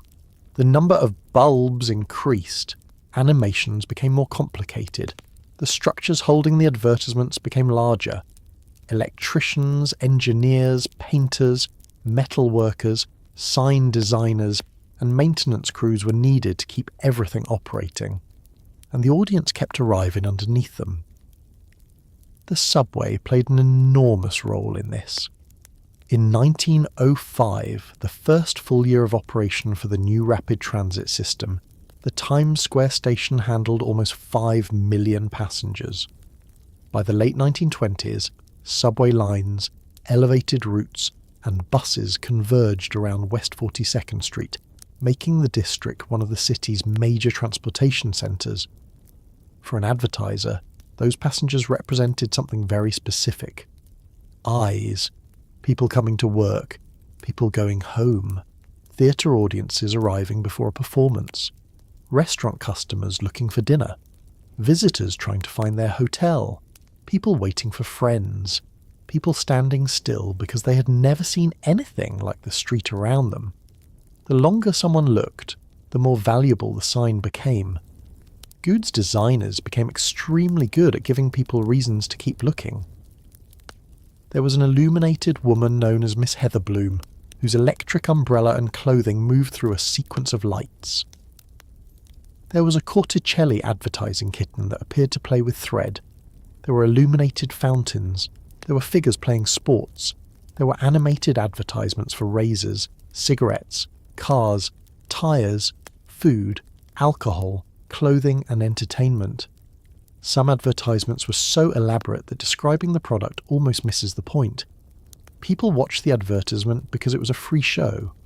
That was a major change. Normally advertising interrupts something you actually want to see. In early Times Square, some advertisements became the thing people wanted to see. One of the largest examples arrived in 1917. Wrigley's Spearmint Gum rented a huge location on the west side of Broadway between 43rd and 44th Streets. Goods Company created an illuminated display roughly 250 feet long and about 70 feet high. More than 17,000 white and coloured lamps were used. The design included enormous peacocks, fountains, decorative patterns, and a group of 15-foot-high figures associated with Wrigley's Spearmint brand. The figures appeared to perform a sequence of exercises through carefully controlled lighting. 17,000 bulbs for chewing gum. There is something useful about holding those two facts together. Nobody needed a sign of that size to explain what chewing gum was. The company was purchasing attention on a massive scale. A person standing below did not have to buy Wrigley's gum for the advertisement to succeed immediately. They only had to remember the name, and people did. The display became a landmark. Postcards showed the illuminated square. Visitors described the lights when they returned home. Photographers used the signs as proof that New York was modern. The commercial advertisements were becoming part of the city's identity. By the 1910s and 1920s, Broadway's association with electric illumination was so strong that the phrase Great White Way had become inseparable from the theatre district. The white referred to the intense glow of early electric lighting and the enormous numbers of incandescent bulbs used on marquees and advertisements. The name was appropriate. Theatres required evening audiences, which meant theatres had always needed some way to announce themselves after dark. Electricity allowed that announcement to become enormous. A Broadway marquee could carry the title of a show, the names of performers, and rows upon rows of bulbs outlining the entrance. The effect was practical. You could find the theatre. It was also psychological. A brightly illuminated entrance made the production inside appear important. People approaching the theatre could see a crowd gathering beneath the lights. Taxis and carriages stopped outside. Well-dressed customers entered. Photographs showed performers' names in large lettering. The building was already beginning the performance before the audience reached its seat. Times Square applied that same logic to the entire neighbourhood. By World War I, most of New York's major legitimate theatres had shifted into or around the Times Square district. Hotels such as the Astor and Knickerbocker served visitors and prosperous customers. Restaurants benefited from theatre traffic.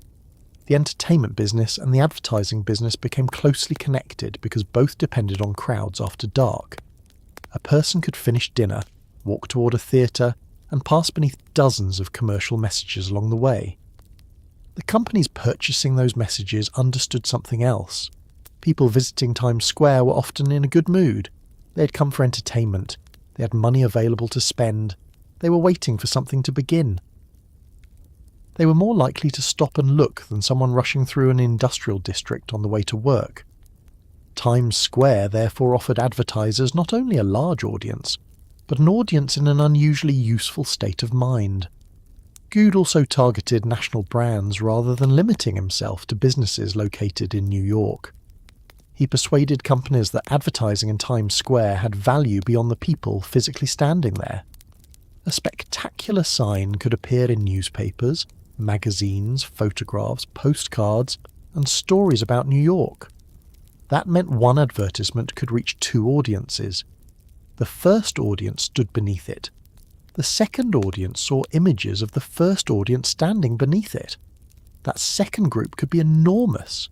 A company was no longer advertising only to New Yorkers. It was advertising its importance. If your brand could afford one of the largest electric displays in Times Square, then your brand appeared successful enough to belong there. The neighborhood itself gave the product status. There were critics. Not everyone thought covering Manhattan with advertising was progress. Civic reformers worried about what they called the problem of excessive signs. Groups interested in architecture and urban beautification objected to enormous commercial displays obscuring buildings and dominating streets.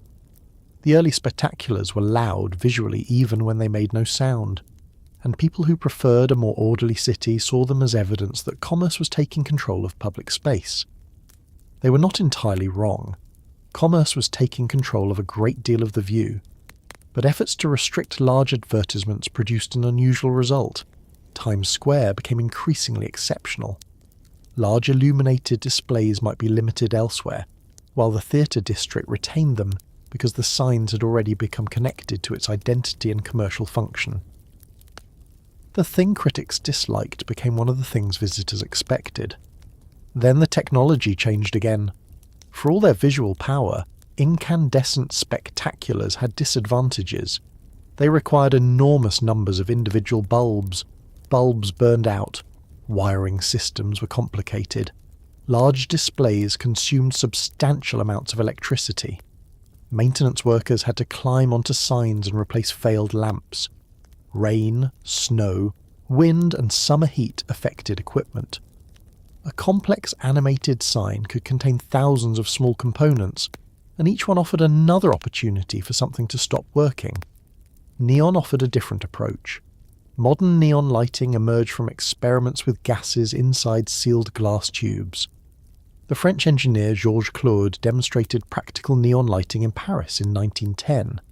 By the 1920s, neon signs had reached the United States and were spreading quickly through commercial districts. Unlike an incandescent bulb, which produced a small point of light, a neon tube could form a continuous glowing line. That changed sign design. Letters could curve, borders could flow around architectural shapes, an advertiser could draw with light. The familiar red-orange glow came from neon gas itself, while other gases, coatings and coloured glass allowed sign makers to create additional colours. From street level, the result looked cleaner and more continuous than a row of separate bulbs, and it was extremely visible. Neon quickly became associated with modern city nightlife. Bars used it, hotels used it, restaurants used it, movie theatres used it, automobile dealers used it. Times Square, already built around the competition for nighttime attention, became an obvious place for the new technology. The development of the sign company that became Artcraft Strauss shows how closely the business evolved with the neighbourhood. Benjamin Strauss had founded a small sign painting operation in 1897. By the 1920s, Strauss Signs had become a major builder of Broadway theatre marquees. One of its employees, Jacob Starr, became so closely associated with large incandescent displays that he was known as the lamplighter of Broadway. Starr later acquired an interest in a company connected with neon technology and returned to New York, where the businesses eventually combined as Artcraft Strauss in the early 1930s. The firm went on to create many of the enormous illuminated advertisements associated with Times Square for decades. The people building these signs were not simply hanging glass tubes from walls. Neon work required specialized skill. Glass tubing had to be heated and bent into precise shapes.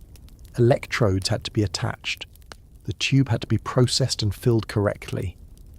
High-voltage electrical equipment powered the finished sign. Large displays required structural engineering because the sign had to survive New York weather while mounted high above a crowded street. Then someone had to maintain it. Times Square's famous appearance therefore depended on a workforce most visitors never saw. Electricians worked behind the signs. Metalworkers built frames. Designers planned sequences. Glassworkers formed letters. Painters created backgrounds. Maintenance crews climbed into structures high above Broadway to repair sections that had failed. A sign that looked effortless from the sidewalk could contain a surprising amount of labour behind it.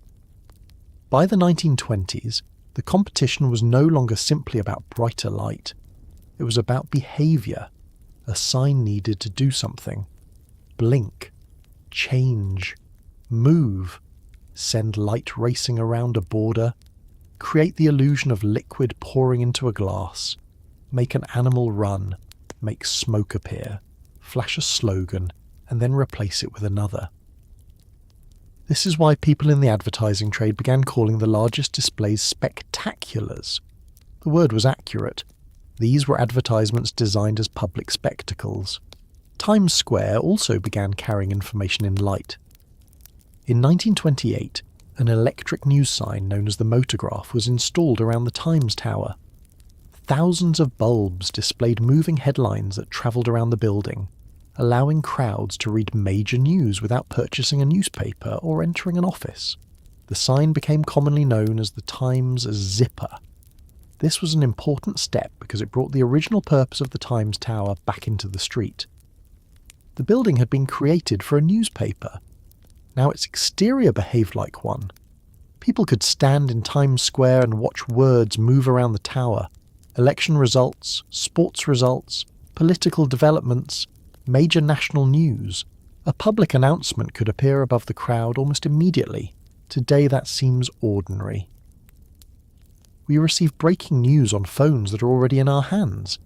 In 1928, a building producing moving words in electric light was very different. If something important had happened and you were already nearby, you looked toward the tower. The crowd could learn together, and when enough people stopped to read, another crowd formed behind them simply because human beings are very interested in whatever other human beings have suddenly stopped to watch. Times Square had become remarkably good at producing that effect. Look over there. Something is happening. A crowd gathers, another person joins the crowd. Soon the crowd itself becomes evidence that something important must be happening. Advertisers benefited from it. Theatres benefited from it. Restaurants benefited from it. Newspapers benefited from it. The square benefited from all of them. By the late 1920s, a visitor could arrive underground, climb the stairs from the subway, and enter a district that worked very differently at night from almost anywhere else in the country. There were theatre marquees in several directions. Electric advertisements rose above roofs. Neon was beginning to add its sharper colours to the older incandescent glow. Moving lights created pictures.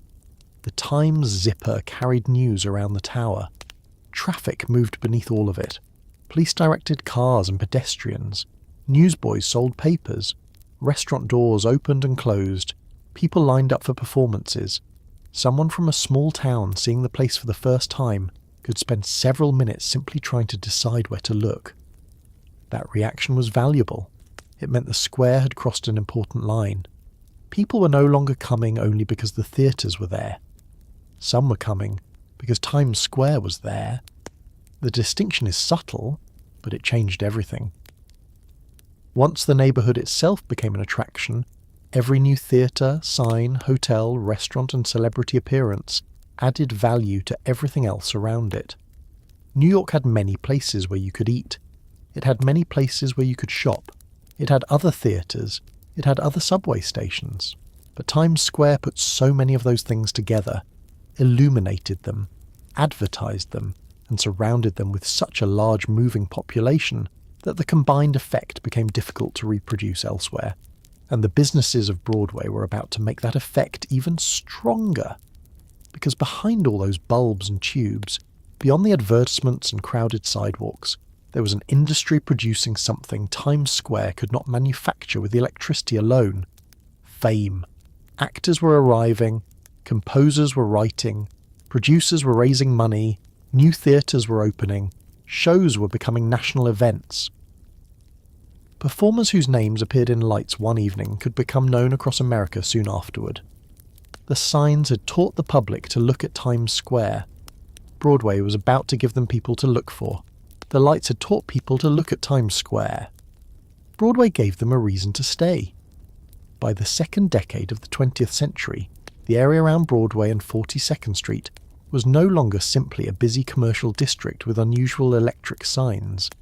It had become the centre of an entertainment industry that could turn a performer into a national celebrity, a song into a hit heard across the country, and an ordinary evening in Manhattan into something visitors remembered for the rest of their lives.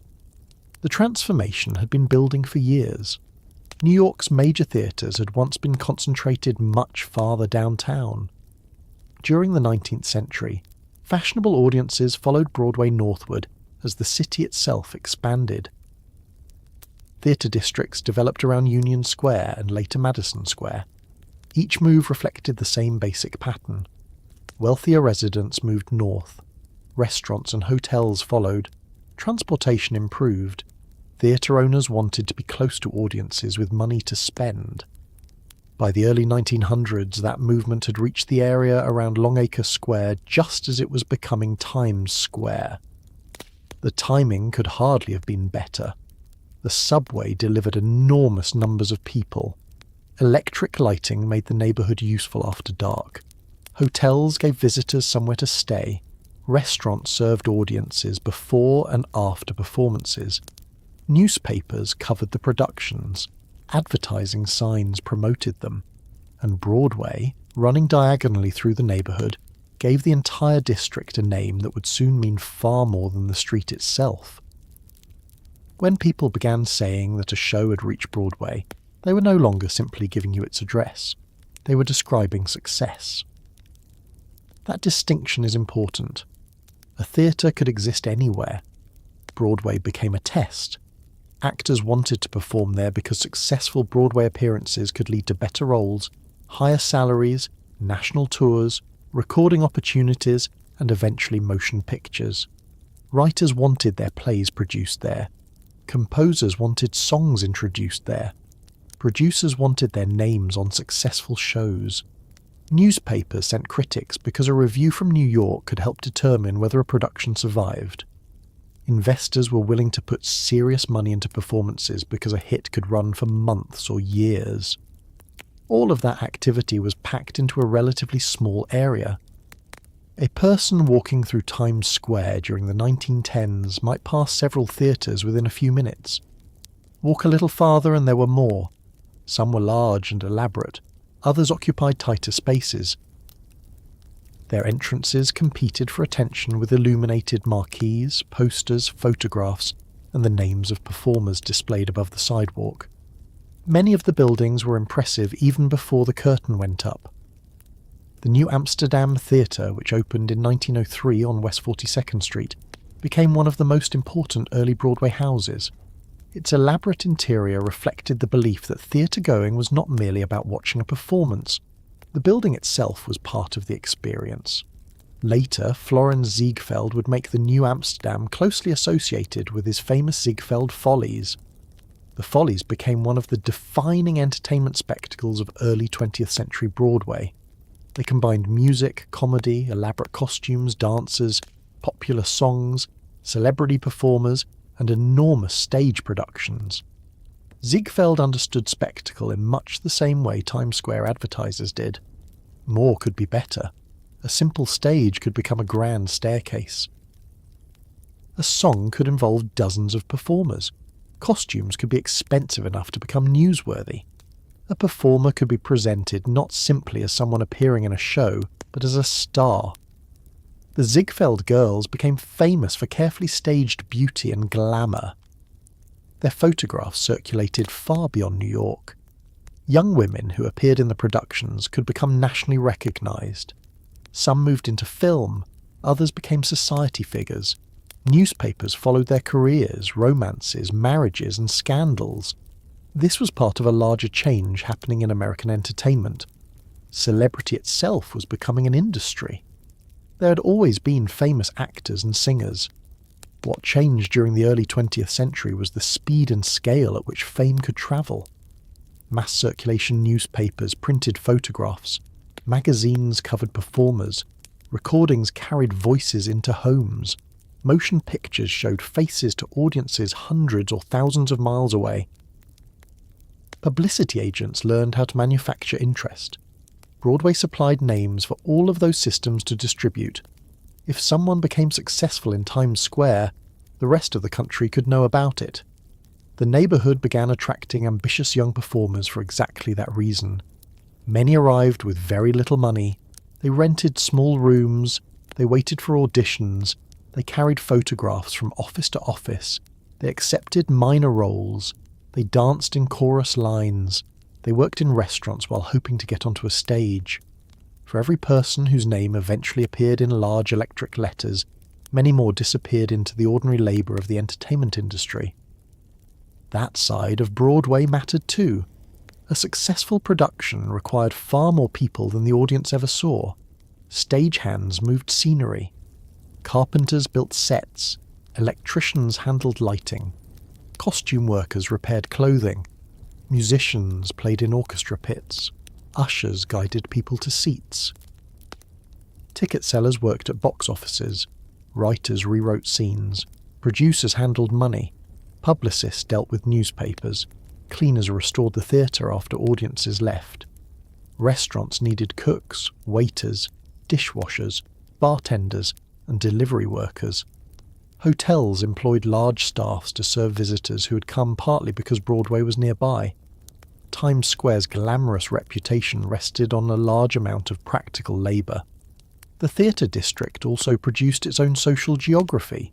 Certain restaurants became known as places where actors, writers, journalists and producers gathered. Sardi's, which opened later in the 1920s, became famous as a Broadway meeting place and eventually for caricatures of performers lining its walls. Before and alongside places like it, restaurants and clubs around the theatre district served as informal offices. Deals could begin over dinner. A writer might hear that a producer was searching for a new project. An actor could meet someone who knew about an upcoming production. A critic might sit only a few tables away from the people whose show he had just reviewed. News moved quickly because the community was physically concentrated. If a production failed, people heard about it. If a new star appeared, people heard about that too. Broadway's success created a vocabulary of its own. A hit meant crowded houses. A flop could close quickly. A long run became proof that the public had chosen a winner. Opening night mattered because the audience often contained critics, investors, celebrities, and people from the entertainment business.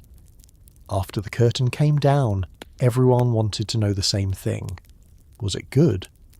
That question could carry financial consequences. A poor reception meant jobs might disappear. A strong reception meant the box office could be busy the next morning. The area around Times Square therefore developed a constant sense of professional judgment. Someone was always waiting to be noticed. Someone was always waiting for a review. Someone was always looking for the next success. Another entertainment form brought a different kind of crowd into the district. Vaudeville. Before radio and television became dominant forms of home entertainment, vaudeville was one of the most popular forms of live entertainment in the United States. A vaudeville bill could contain singers, dancers, comedians, acrobats, magicians, animal acts, novelty performers, dramatic sketches, and almost anything else capable of holding an audience for several minutes. You did not necessarily go to see one story.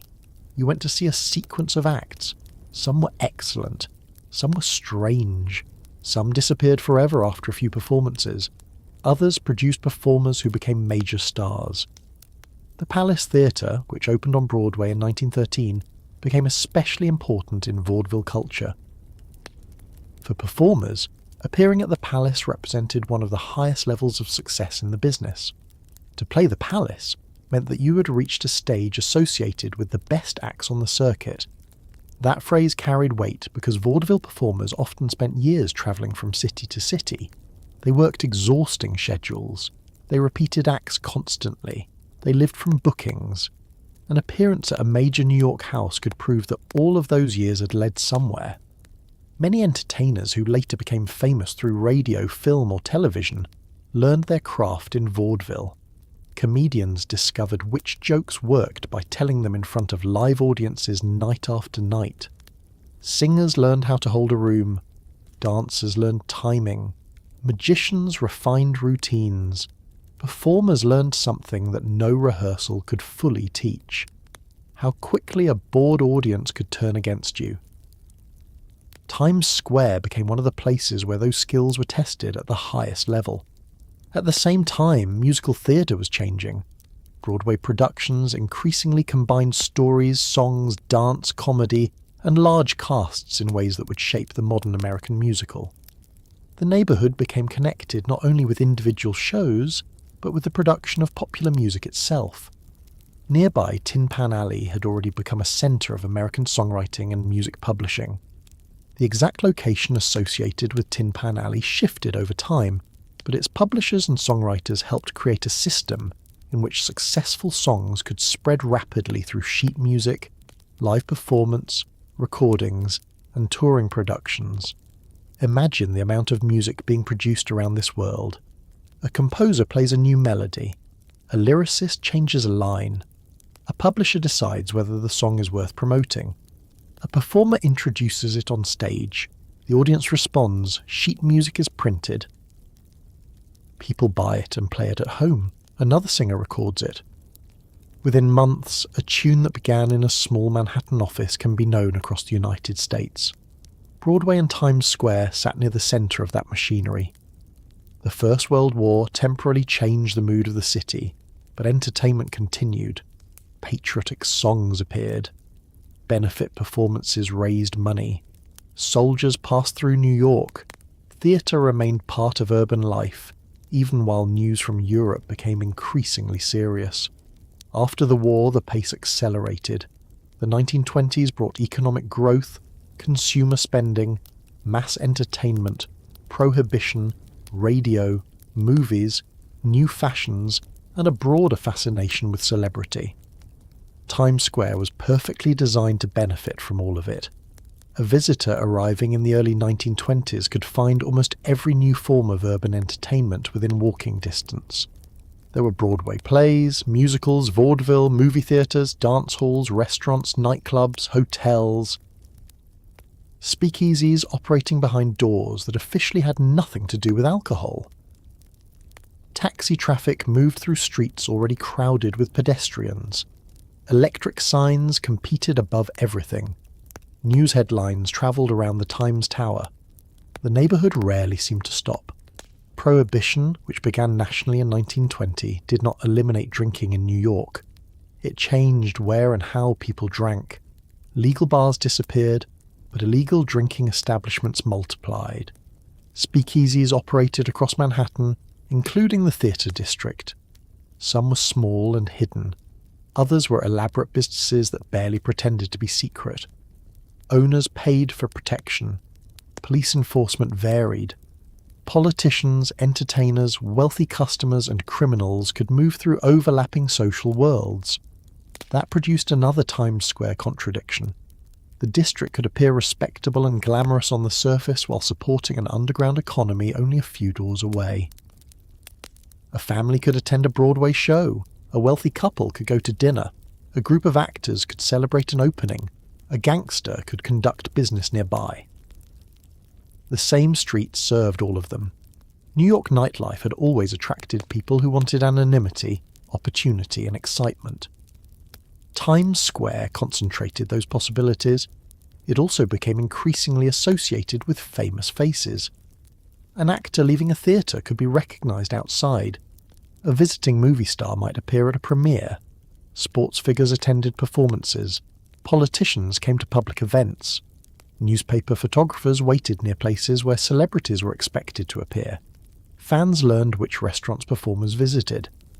The boundary between performance and publicity became increasingly difficult to separate. A successful performer did not stop performing entirely when the curtain came down. The public wanted appearances, interviews, photographs, personal stories. Broadway producers understood that attention outside the theatre could sell tickets inside it. The signs above Times Square therefore began carrying human names with increasing importance. A name in lights became one of the most powerful symbols of entertainment success. There was a very practical reason. Letters high above Broadway could be seen by thousands of people every night. But the phrase acquired a deeper meaning, because everyone knew how difficult it was to reach that position. You could arrive in New York unknown. Years later, your name might appear above a theatre. The physical sign became proof that the city had accepted you.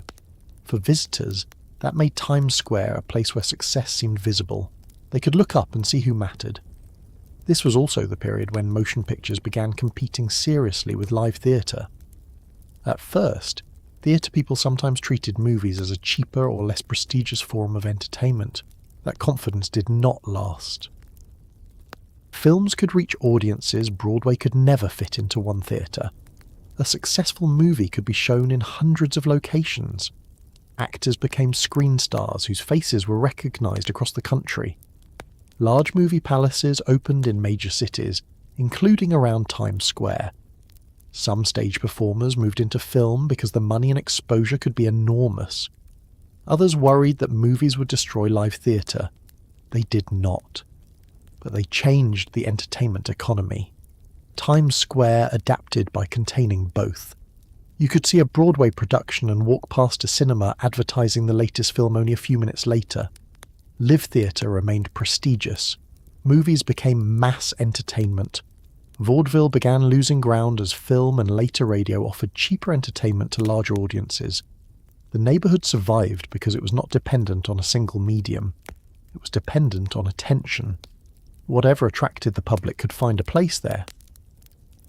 The sheer number of people produced another important effect. Crowds became news. This happened most dramatically during major national events, but it could also happen during ordinary entertainment nights. Photographs of Times Square showed packed sidewalks and glowing signs. Those images circulated through newspapers and magazines. To someone living outside New York, the district could appear impossibly busy. That was part of its attraction. American cities were growing rapidly, and New York represented urban life at its largest scale. Times Square offered one concentrated image of that scale. If you wanted to show modern America, you could show an automobile factory, you could show a skyscraper, you could show an airplane, or you could show Times Square at night. Everything looked modern there. Electricity, advertising, mass transit, consumer brands, entertainment, crowds, speed. Even the architecture appeared temporary because signs constantly changed what the buildings looked like. The depression that began after the stock market crash of 1929 would damage nearly every part of this world. Production struggled. Unemployment rose. Entertainment spending became harder for ordinary families. Some theatres closed or changed programming. Vaudeville declined rapidly as movies, and radio took more of its audience. Yet Times Square remained a gathering place.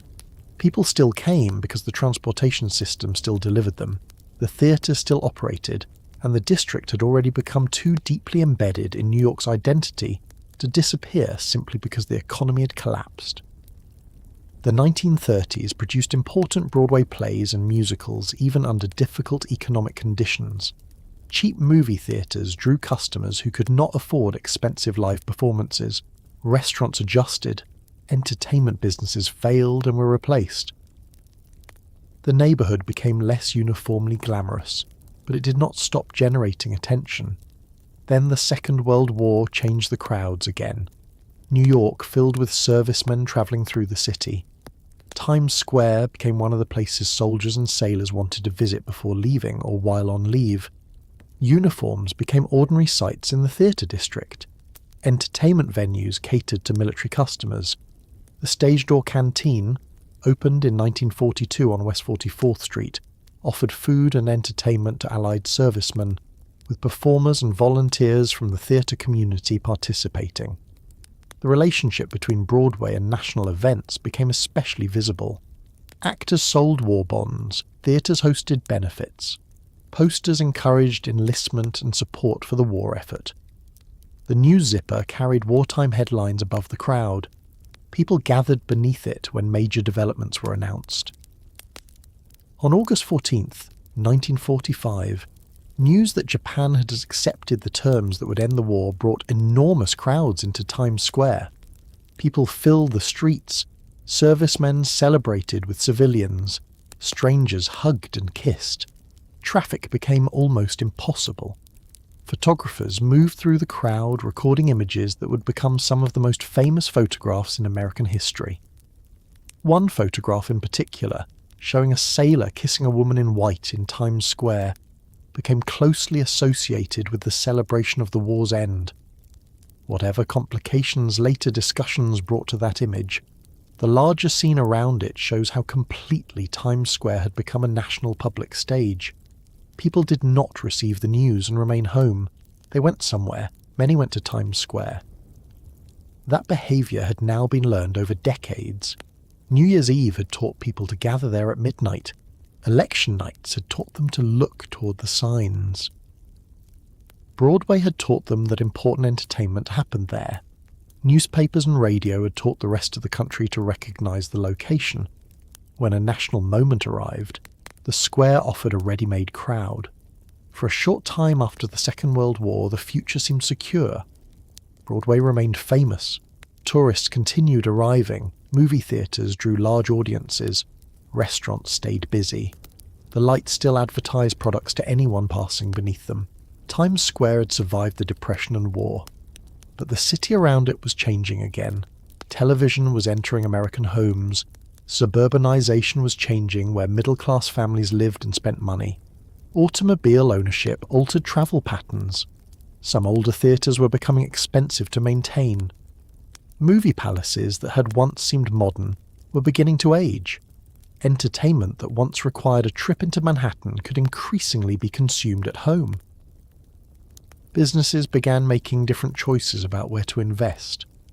None of these changes emptied Times Square immediately. The marquees remained. The signs remained. The crowds remained. Broadway still produced stars, but the economic structure beneath the spectacle was becoming less stable than it looked from the sidewalk. A neighbourhood that had spent half a century attracting more people, more theatres, more money, and more light, was approaching a period when some of those things would begin moving in the opposite direction. And because Times Square had become famous for showing the world whatever was happening in New York, it would eventually display that decline just as visibly as it had displayed its success. The strange thing about the decline of Times Square is that the lights did not go out. That would make the story much easier.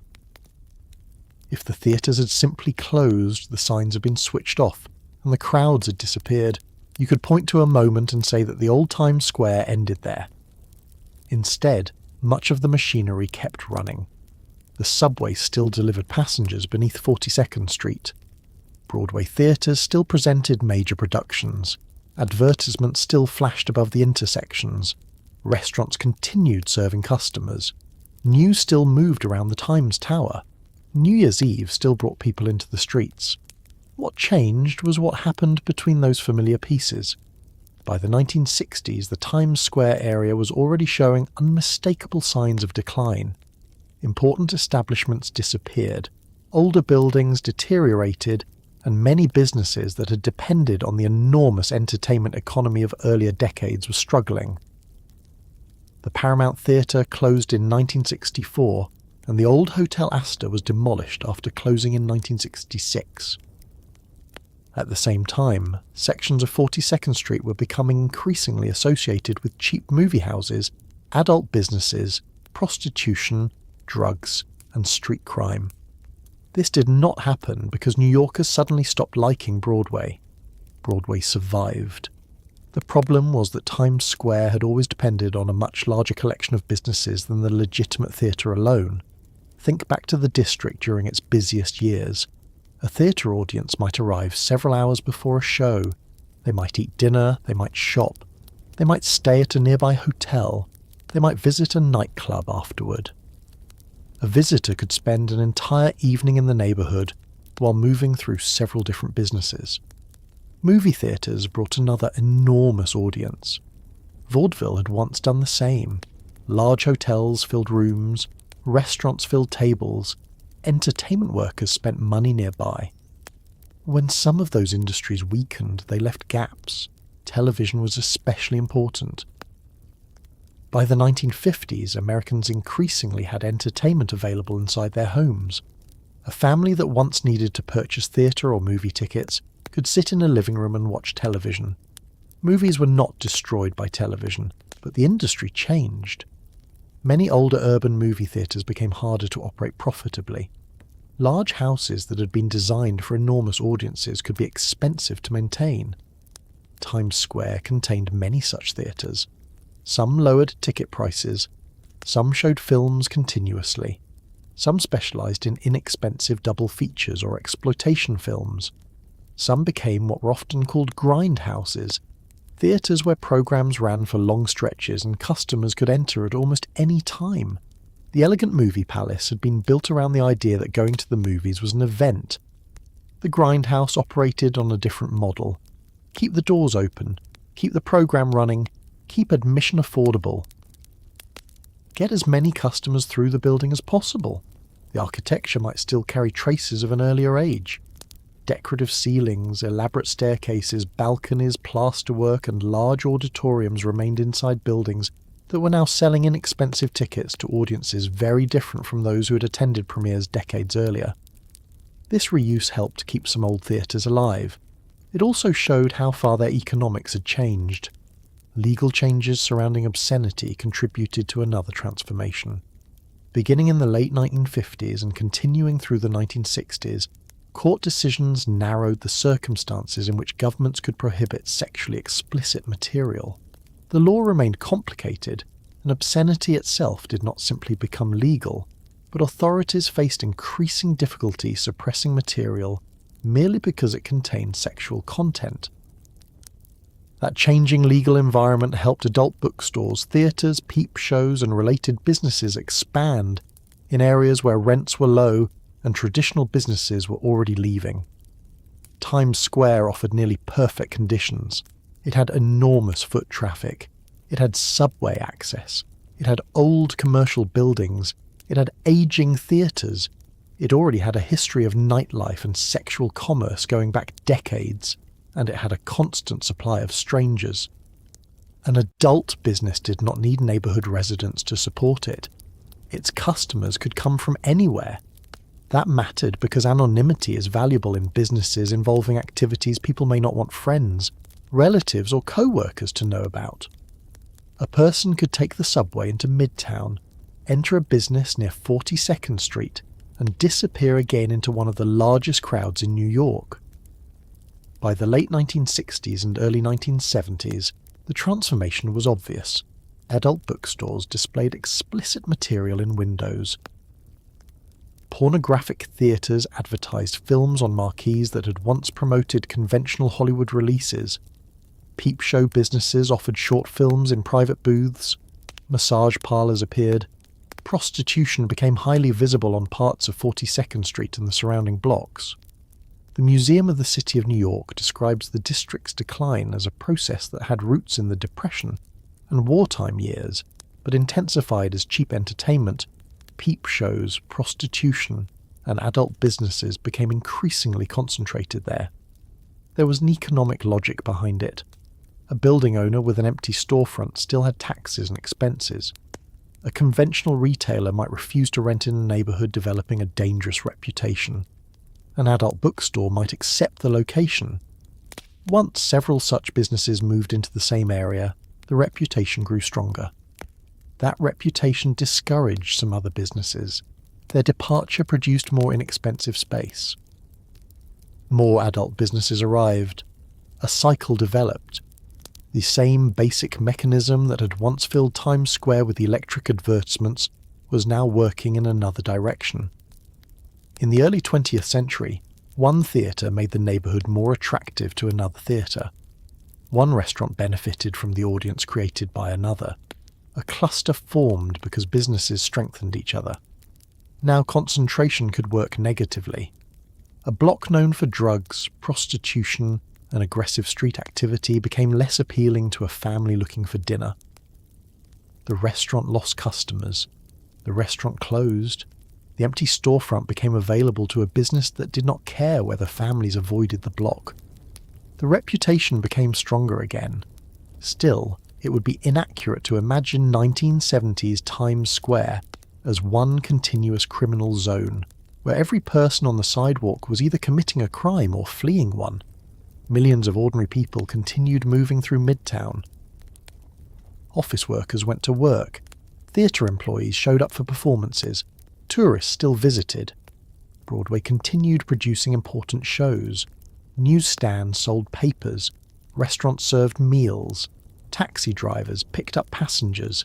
Police officers patrolled the streets.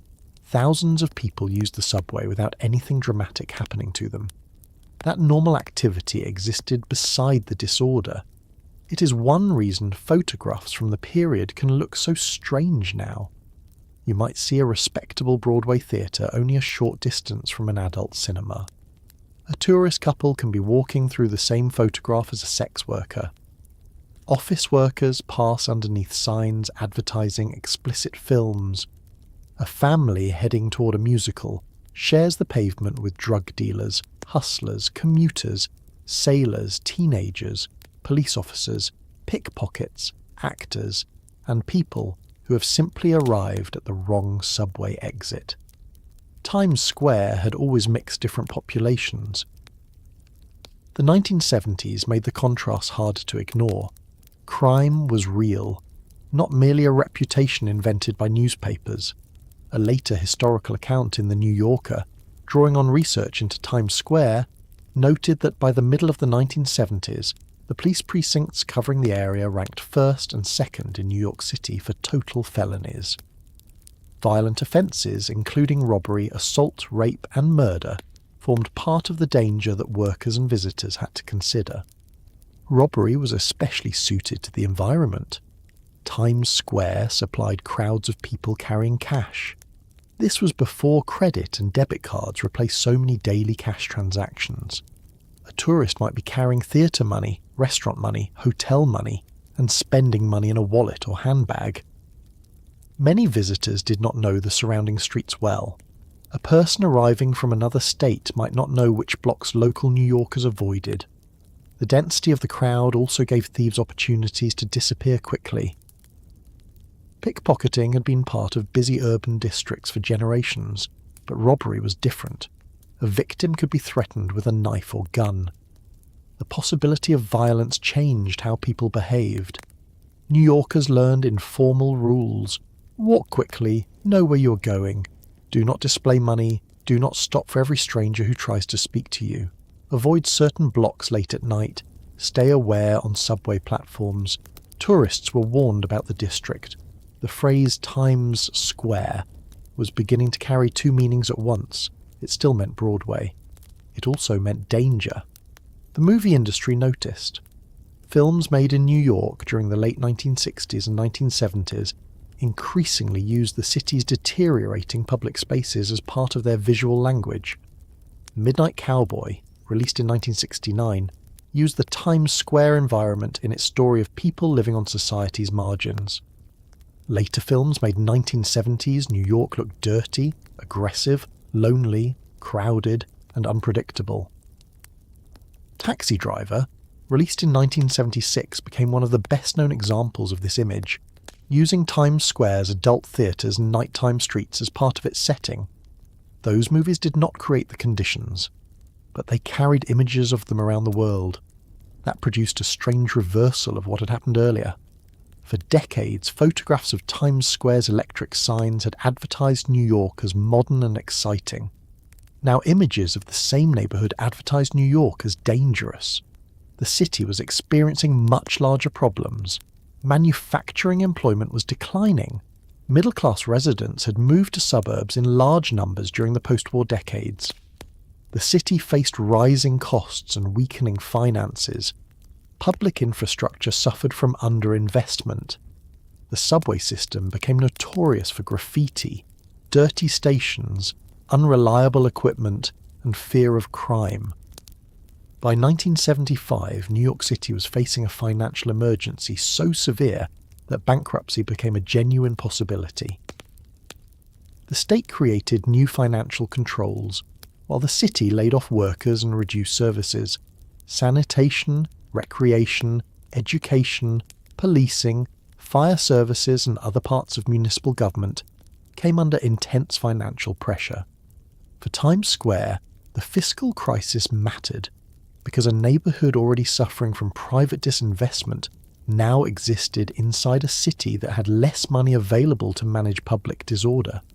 Street cleaning mattered, police staffing mattered, subway maintenance mattered, building inspections mattered, social services mattered, fire protection mattered, lighting mattered, removing abandoned property mattered. When a city has enough money, many of these systems are almost invisible. You notice them when they stop working well. Garbage stays on the street longer. A broken fixture remains broken. A vandalised surface is not repaired immediately. A vacant property deteriorates. Graffiti remains. Small signs of neglect accumulate until an entire neighbourhood begins to communicate that nobody is fully in control. Times Square was especially vulnerable because so many people saw it. A neglected residential block might be known mainly to the people living nearby.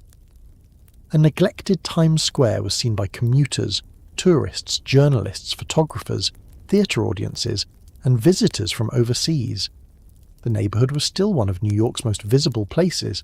Now it was displaying the city's problems. Adult entertainment became perhaps the easier symbol. By the 1970s, a walk along sections of 42nd Street could take a person past multiple pornographic theatres, bookstores, peep shows, massage businesses, and other establishments selling sex in one form or another. City archival histories describe the Times Square of the 1970s and 1980s as a centre of highly visible prostitution and adult entertainment. Not every adult business was automatically connected to violent crime. That distinction matters. Watching an adult film and committing robbery are obviously not the same activity. But the adult economy operated alongside prostitution, organised criminal interests, drug dealing, theft and exploitation. Some businesses paid protection money or had connections with organised crime. Criminal groups understood that businesses dealing largely in cash, operating late at night, and serving customers reluctant to complain publicly could be profitable. Historical accounts of the period document organised crime involvement in portions of the pornography and prostitution economy around Times Square. For people actually living inside that world, the situation could be brutal. Sex workers faced violence from customers, pimps, criminals, and sometimes police. Young people who arrived in New York without money or stable housing could be exploited. Drug addiction placed people in dangerous relationships with dealers and criminals. Homelessness and mental illness were highly visible in public spaces. The bright advertisements above the street did nothing to protect someone standing beneath them. The contrast between the lights and the conditions below became one of the defining images of 1970s Times Square. The district was still bright enough to read at night. It could still feel dark. There was also an important difference between how outsiders remembered this period and how some New Yorkers experienced it. Later nostalgia sometimes turned the old Times Square into a symbol of a freer, cheaper, less corporate New York. There is some truth behind that memory. Manhattan was less expensive in many areas than it would later become. Artists, musicians, actors, writers, and young people with little money could sometimes live in parts of the city that would eventually become unaffordable. The 1970s produced remarkable music, film, theatre, visual art, comedy, club culture, and street culture. New York's disorder created spaces where unusual things could happen. Not everything had been standardised for tourists. Not every building belonged to a national chain. Times Square itself contained small businesses, independent cinemas, strange shops, cheap food, odd characters, hustlers, performers, and communities that would later disappear. But nostalgia can become misleading if it removes the victims.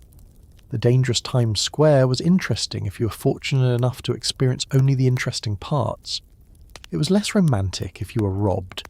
It was less charming if you had to cross the area every night after finishing work. It was less exciting if your business failed because customers were afraid to come. It was certainly not romantic for people being exploited in prostitution or suffering from addiction on the streets. Both versions belong in the history. The district could be culturally alive and genuinely dangerous at the same time. Broadway itself struggled with that contradiction. The theatre industry still needed Times Square. Major Broadway houses could not simply pick themselves up and move to another borough. They had stages, seating, backstage facilities, leases, traditions, and valuable addresses.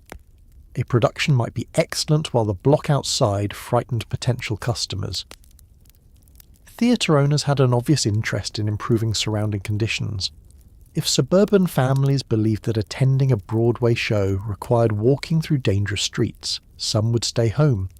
If tourists spent money elsewhere, restaurants and hotels suffered too. The reputation therefore became an economic problem. During the 1970s, preservationists faced another problem. Many old theatres were threatened by demolition or redevelopment. The very buildings that had created Broadway's history could be worth less as theatres than the land beneath them might be worth for some future project. Campaigns to preserve the theatre district grew as New Yorkers realised that decline could destroy the legitimate Broadway infrastructure, along with the adult businesses and deteriorated properties reformers wanted removed. PBS's History of 42nd Street describes the period as one in which redevelopment plans repeatedly collided with financial trouble and concern over the survival of historic theatres. That complicated every proposed solution. Suppose the city wanted to clear a block. What should replace it? Office towers, hotels, housing, new theatres, retail? Who would pay? Would demolition destroy historic buildings? Would existing businesses receive compensation? Would redevelopment push crime one block away rather than eliminate it? Would a cleaner Times Square remain Times Square? Nobody had a simple answer. Even law enforcement could not solve the underlying economics by itself. Police could arrest prostitutes, drug dealers, thieves, and people violating obscenity laws. Businesses could be raided, licenses could be challenged. But if storefronts remained cheap, conventional investment stayed away, and millions of people continued passing through the district, new operators could replace those removed. The neighbourhood had become profitable in its damaged condition. That made change difficult. By the end of the 1970s, this version of Times Square was internationally recognizable. The giant signs still glowed. The New Year's Eve crowd still arrived. Broadway still mattered. But underneath those symbols, 42nd Street had acquired a reputation as one of the roughest entertainment districts in America. Visitors arrived wanting to see it, and were simultaneously warned not to spend too much time there. Taxi drivers dropped people at theatre doors. Some theatregoers left immediately after the curtain came down. Businesses installed security measures. Police presence became part of the landscape. The area never stopped being the crossroads of the world. The kind of world crossing there had changed, and that created a political problem that became harder to ignore with every passing year. Times Square was too valuable to abandon. It sat over one of the most important transportation hubs in New York. It contained historic Broadway theatres. It occupied some of the most famous commercial real estate in the United States. Millions of tourists already knew its name. Corporations understood the advertising value of its crowds. City officials understood the tax revenue that a successful midtown could generate. Property owners understood that the land ought to be worth far more than many of the deteriorating businesses occupying it. The same thing that made the decline so embarrassing made redevelopment tempting. This was not an obscure neighbourhood at the edge of the city. It was Times Square. By the late 1970s and into the 1980s, politicians, planners, theatre owners, developers, preservationists, police officials, residents, and property investors were increasingly asking how a district this valuable could be changed without destroying the parts of Broadway worth saving. Plans appeared. Some failed. Others were delayed. Lawsuits followed. Developers proposed enormous buildings. Preservationists fought for theatres. Government agencies began acquiring greater influence over what could be built. Police strategies changed. Property interests organised. The fight was no longer about whether Times Square would remain exactly as it was. Too many powerful groups wanted something different. The real argument was about what should replace it, who would control that replacement, and whether a place known for more than half a century for uncontrolled spectacle could somehow be rebuilt according to a plan. By the beginning of the 1980s, almost everyone agreed that something had to be done about Times Square. Agreement ended there. Removing crime sounded simple enough. Replacing deteriorated buildings sounded reasonable. Preserving Broadway sounded worthwhile. Encouraging tourists to return sounded good for business. But Times Square was not an empty piece of land waiting for someone to design a better neighbourhood. People owned buildings there. People operated businesses there. Historic theatres stood beside adult bookstores. Tenants held leases. Developers wanted office towers. Preservationists wanted old theatres protected. Property owners wanted higher values. City officials wanted tax revenue. State officials had their own plans. Broadway producers wanted audiences to feel safe. Some New Yorkers wanted the adult businesses removed immediately. Others worried that a government clean-up would destroy inexpensive businesses, unusual nightlife, and the unpredictable character that had always separated Times Square from an ordinary shopping district. Then there was the biggest practical problem. Redevelopment cost money. A great deal of it. New York had only recently survived the fiscal crisis of the 1970s.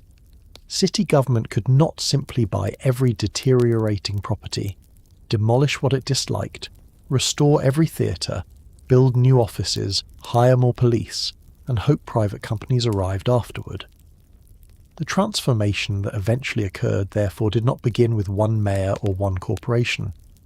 It developed through a long series of government plans, zoning rules, lawsuits, police strategies, non-profit organisations, private investments, theatre restorations, and economic changes stretching across several administrations. That distinction matters because the later story was often simplified. One popular version says that Times Square was dangerous. Rudy Giuliani became mayor, Disney arrived, and suddenly families replaced criminals. It makes a clean story. It is not how the transformation actually happened. Major redevelopment planning had begun years earlier. During the administration of Mayor Ed Koch, New York City and New York State began developing plans for West 42nd Street. In the early 1980s, city and state agencies worked on what became the 42nd Street Development Project, an attempt to reverse the deterioration of the blocks around Times Square through large-scale public and private redevelopment. New York City's Economic Development Corporation later described the transformation as a collaboration among the city, the state, developers, investors, and cultural organizations rather than the product of a single intervention. The early vision was ambitious. Government planners wanted major new office development around Times Square, particularly near Broadway, 7th Avenue and 42nd Street. Large commercial towers were expected to bring higher-paying tenants, office workers, investment and tax revenue. The basic economic theory was understandable. If companies filled new towers with thousands of employees, those workers would buy lunch nearby. They would use the subway. They would visit restaurants after work. Retail businesses would want storefronts. Property values would rise. New investment would make deteriorated properties less attractive to low-rent businesses. Times Square could be pulled into the expanding midtown office economy. But planners also understood that Broadway's identity could easily be destroyed by ordinary office development. This produced one of the most unusual pieces of urban planning in the Times Square story. In 1982, the city incorporated the theatre sub-district into the special Midtown district. The rules were designed partly to support the theatre industry, but they also addressed the visual character of Times Square. Regulations eventually required major illuminated signage on certain new buildings facing Broadway and 7th Avenue. In other words, New York was not merely allowing the giant advertisements that earlier reformers had disliked. It was protecting them through zoning. Think about what that means. Most zoning rules tell property owners what they cannot put on a building. Times Square developed rules that effectively told developers that if they wanted to build in the district, the bright signs had to remain part of the environment. The city had recognised that advertising was no longer an accidental layer placed over Times Square. It was part of the neighbourhood's identity. A redevelopment that removed the adult theatres, but also removed the electric spectacle, might produce a cleaner district, but it would not really feel like Times Square. This became one of the central problems facing planners. They wanted order without dullness, investment without turning Broadway into another office corridor, safety without eliminating crowds, corporate tenants without covering the square in ordinary glass facades. The very disorder that caused difficulties was also part of what made the location commercially valuable. The 1980s redevelopment proposals soon ran into complications. Property owners objected, preservationists worried about historic theatres, lawsuits delayed government action, real estate conditions changed. Large projects that seemed financially sensible during one part of the decade became more difficult when the market weakened. A plan that depended on office demand could not force companies to rent millions of square feet simply because government planners wanted them there. Years passed. To someone walking along 42nd Street, redevelopment sometimes seemed to consist largely of announcements about redevelopment. Plans appeared. Renderings showed clean streets and enormous buildings. Officials held meetings. Developers negotiated. Court cases continued. Meanwhile, many of the businesses that officials wanted removed remained open. That delay produced frustration, but it also changed the eventual result. If the original redevelopment program had proceeded exactly as first imagined, parts of Times Square might have become much more heavily dominated by conventional office towers. Instead, the long pause created space for another approach. Theatres became central. In 1990, a non-profit organisation called the New 42nd Street was formed to oversee the restoration and reuse of several historic theatres on the block between 7th and 8th Avenues. The organisation was created specifically to help revive the neglected theatre properties that remained from 42nd Street's earlier entertainment era. This was not merely sentimental preservation. Historic theatres had economic value because they offered something new office buildings could not manufacture: history. Broadway had spent decades creating the Times Square name. If redevelopment destroyed every surviving theatre and replaced them with generic commercial buildings, the city would be removing the very thing tourists associated with the neighbourhood. The challenge was finding new uses for buildings that had suffered years of neglect. Some had leaking roofs, some contained damaged interiors, some had been altered repeatedly while operating as movie houses or adult theatres. Heating, electrical, plumbing, fire safety, accessibility, and backstage systems could all require expensive modernisation. Restoring a historic theatre is not the same as repainting a lobby. A building has to function under modern codes, while preserving enough of its older character to make restoration worthwhile. The Victory Theatre became an important early test. Originally opened in 1900, it had passed through several entertainment uses over its long life and eventually became an adult movie house. New 42 undertook an extensive restoration. On December 11th, 1995, it reopened as the New Victory Theatre, devoted to performances for children and families. New 42 describes the opening as the first tangible sign of the transformation of the block. The symbolism was impossible to miss. A theatre that had been associated with adult entertainment was now inviting children through its doors. That kind of change would soon define the public argument over the entire neighbourhood. Supporters called it revival. Critics would call it sanitization. Both descriptions captured part of what was happening. Government was also changing how Times Square was managed at street level. In 1992, the Times Square Business Improvement District was established, later becoming the Times Square Alliance. A business improvement district collects assessments from participating commercial property owners and uses the money to provide services beyond what ordinary city agencies supply. In Times Square, those services included supplemental sanitation, public safety operations, visitor assistance, marketing and promotion. This sounds far less dramatic than restoring a theatre or arresting a criminal. It was extremely important. A neighbourhood's reputation can be damaged by small things repeated thousands of times: overflowing trash baskets, graffiti, dirty sidewalks, broken fixtures, visitors who cannot find an address, aggressive behaviour that does not always produce an arrest but still makes people uncomfortable, businesses arguing over street conditions, nobody responsible for coordinating daily problems. The BID created an organisation whose entire reason for existing was the management of Times Square as a commercial district. Workers cleaned sidewalks. Public safety personnel became visible. Visitors could ask for directions. Problems could be reported systematically. The neighbourhood was beginning to receive a level of active management more similar to a shopping centre, although Times Square remained a collection of public streets rather than privately controlled property. Crime was changing too.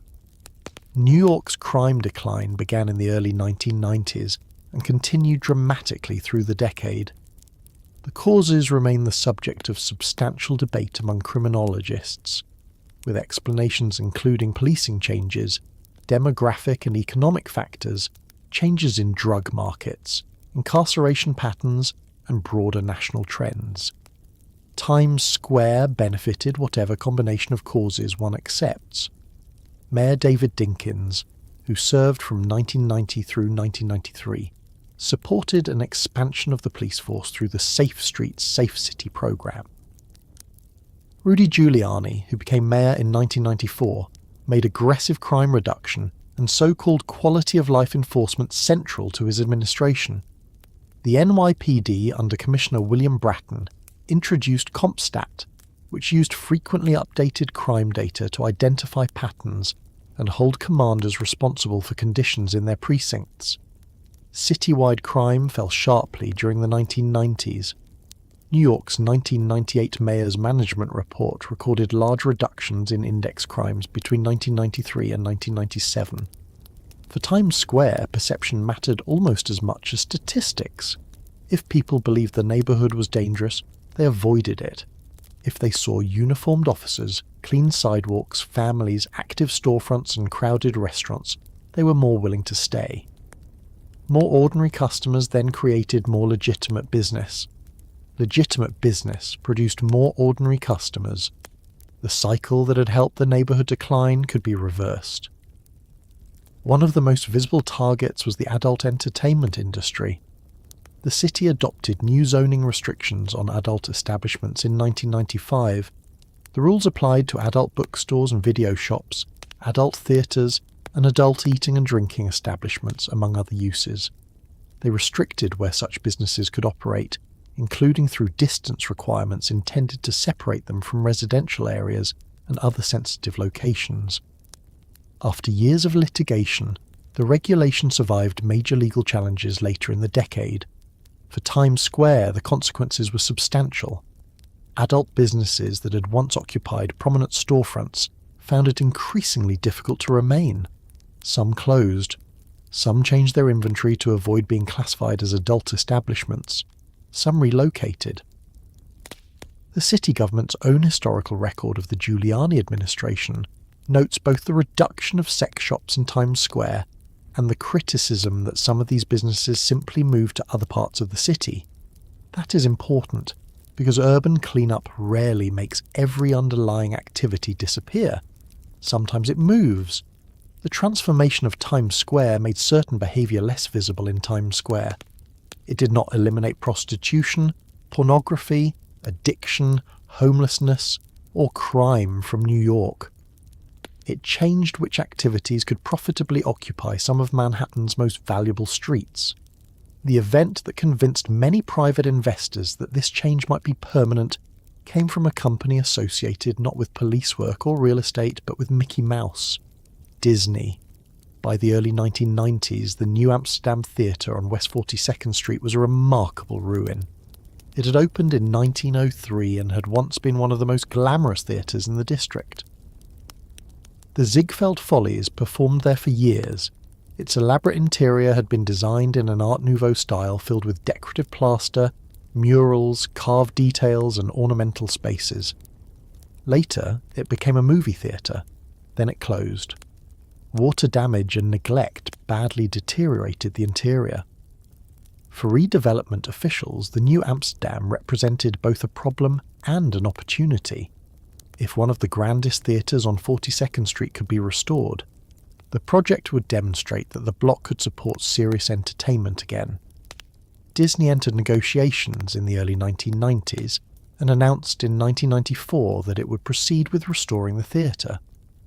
PBS's History of the Redevelopment describes Disney's commitment as a turning point that opened the way for further investment on 42nd Street. The importance of Disney was larger than the money spent on one theatre. Companies study one another. If an unknown developer announces a large project in a troubled neighbourhood, other investors may wait. If the Walt Disney Company signs a long-term commitment, the calculation changes.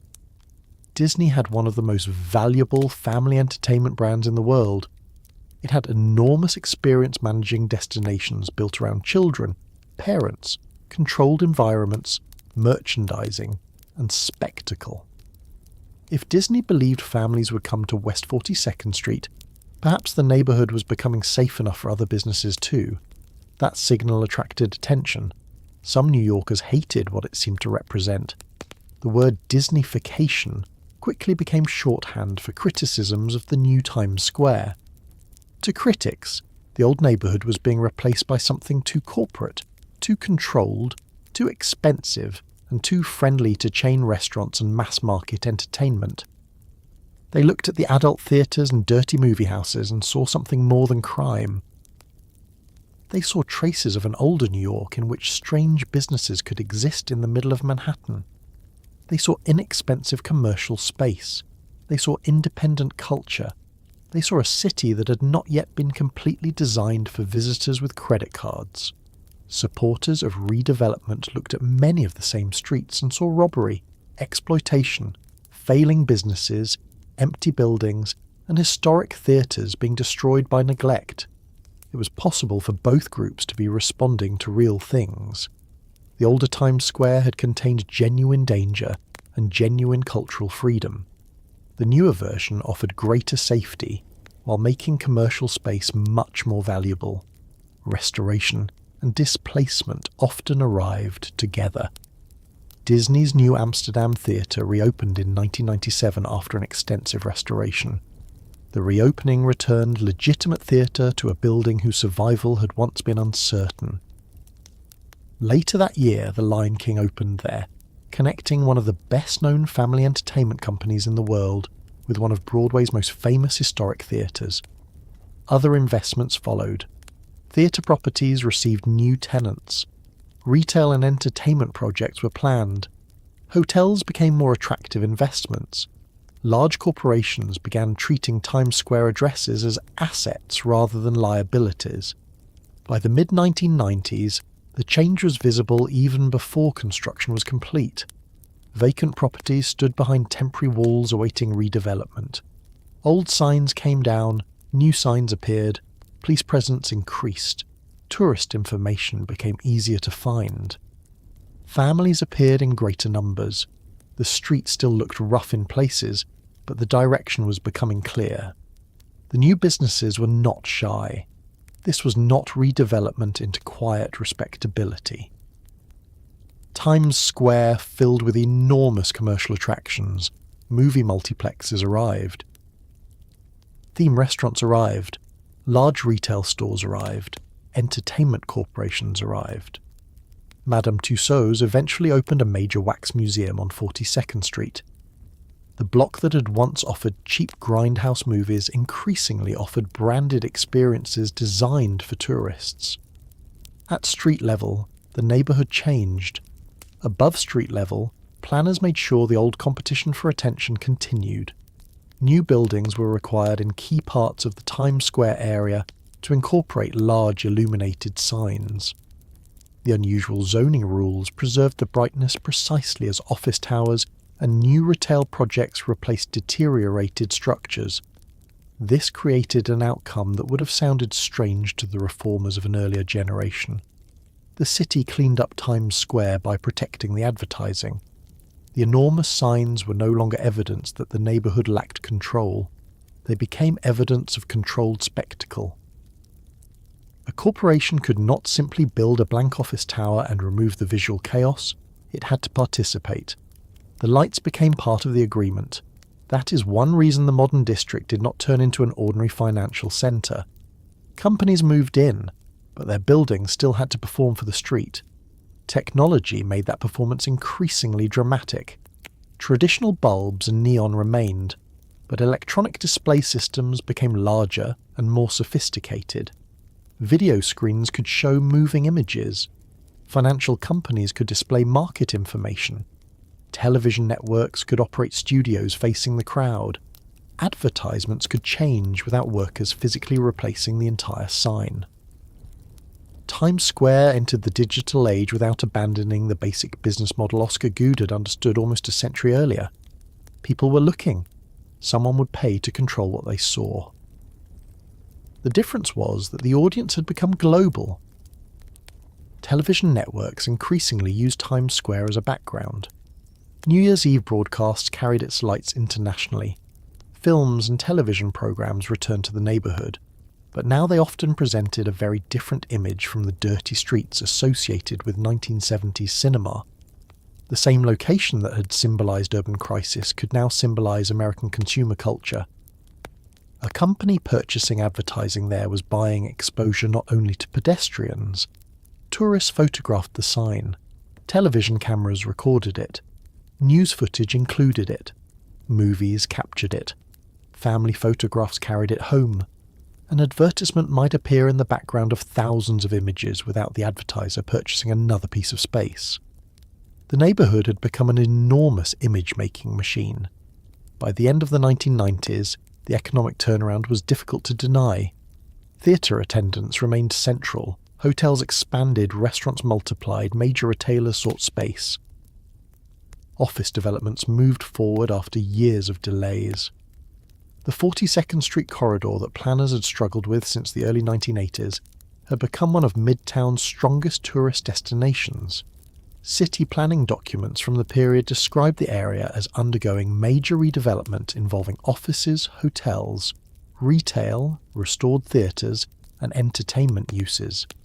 The transformation took close to 2 decades precisely because no single action could have produced it.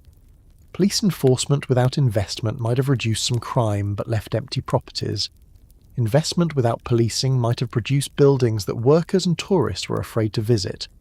Demolition without preservation might have destroyed Broadway's historical identity. Preservation without profitable uses might have left restored theatres surrounded by deteriorating storefronts. Disney alone could not clean the streets. The city alone could not create a successful Broadway musical. The BID could wash sidewalks, but could not force corporations to invest billions of dollars.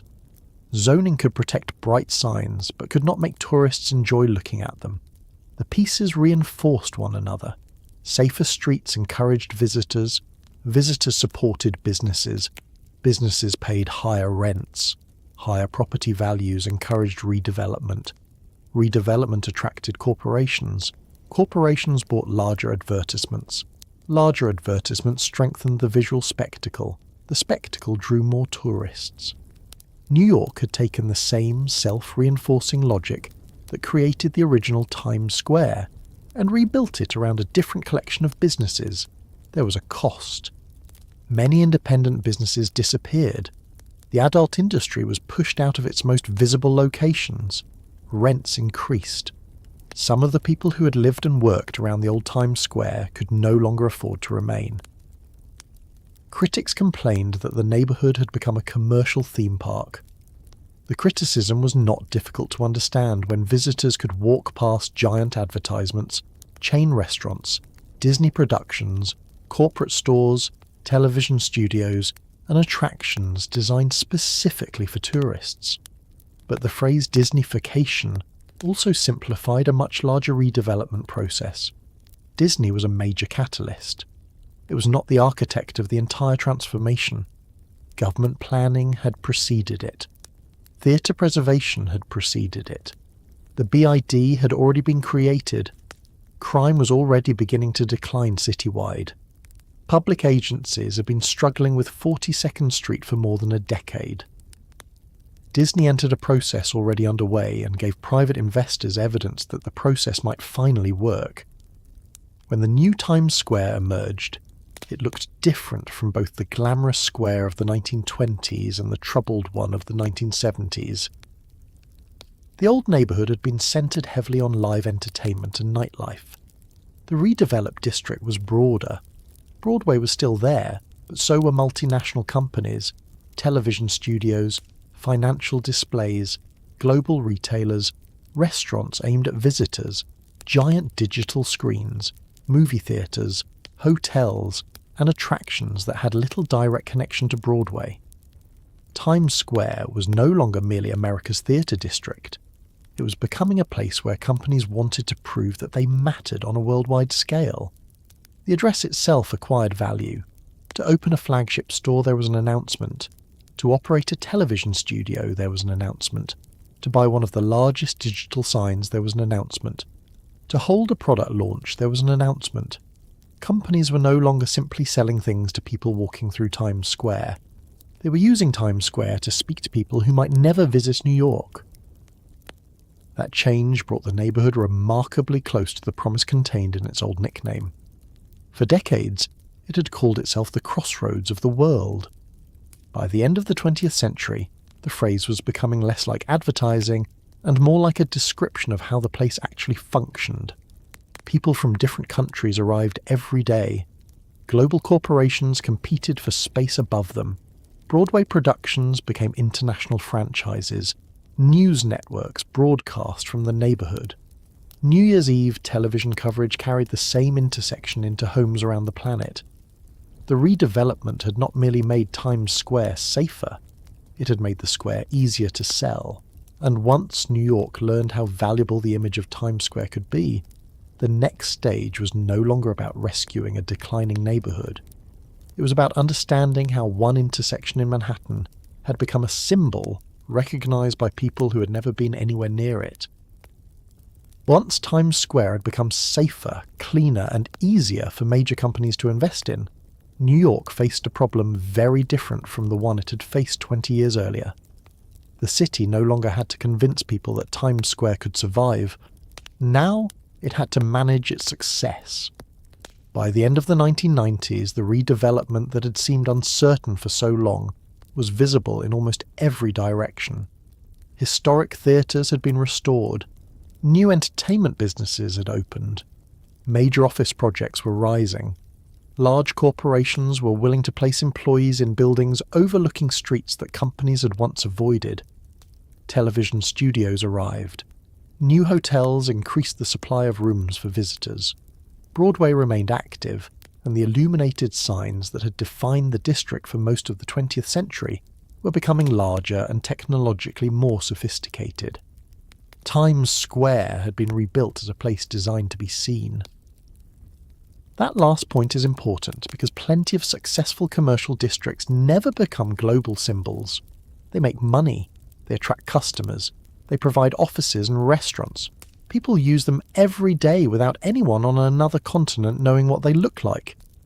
Times Square became something else because its physical success coincided with the enormous expansion of global television, international tourism, digital advertising, and later the internet and social media.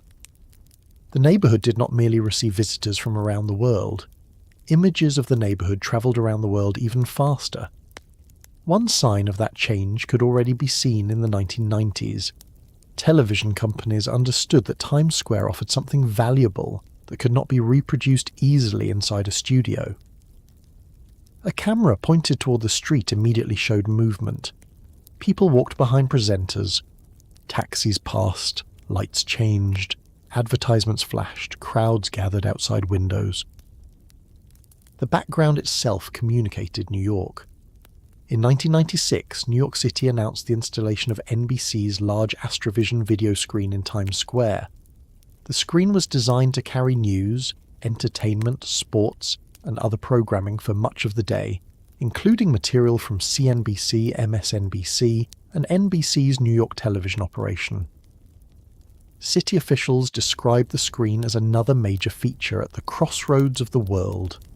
This was a logical development of something Times Square had been doing since Adolph Ochs used his tower to communicate election results. The technology had changed. The basic idea had not put information where the crowd can see it, then make the display interesting enough that the crowd keeps looking. By the late 20th century, however, the relationship between the screen and the audience had become more complicated. The screen showed television to Times Square. Television showed Times Square to the world. A person could stand beneath a giant screen watching a broadcast while appearing in the background of another broadcast being watched somewhere else. Times Square became both the stage and the audience. Television programs began taking advantage of that arrangement. News networks used the neighbourhood during major events. Entertainment programs filmed there.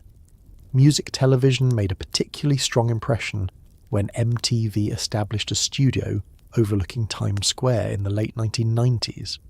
Crowds gathered outside hoping to see performers and celebrities through the windows. Teenagers held signs. Fans waited on sidewalks. Television viewers around the United States watched the crowd reacting in real time. The old Broadway practice of gathering near a stage door had been adapted to television. You no longer necessarily needed a theatre ticket to feel close to a celebrity. You could stand outside. The street itself became part of the programme. When city officials celebrated the construction of 4 Times Square in 1998, they specifically pointed to new theatres, the New Amsterdam, the New Victory, the MTV studios, and other projects as evidence that the district had returned as a major communications and entertainment centre. Condé Nast, one of the building's principal tenants, described Times Square as a communication centre in New York. That description captured an important shift.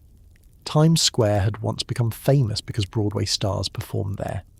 Then newspapers and radio reported what happened there. Now communications companies themselves were moving into the district. Media was no longer simply describing Times Square. Media was operating from Times Square. At the same time, the advertising business was undergoing its own technological change.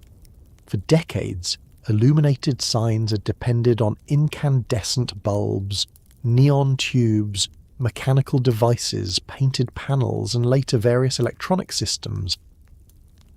Digital displays made it possible to change an entire advertisement without physically rebuilding the sign.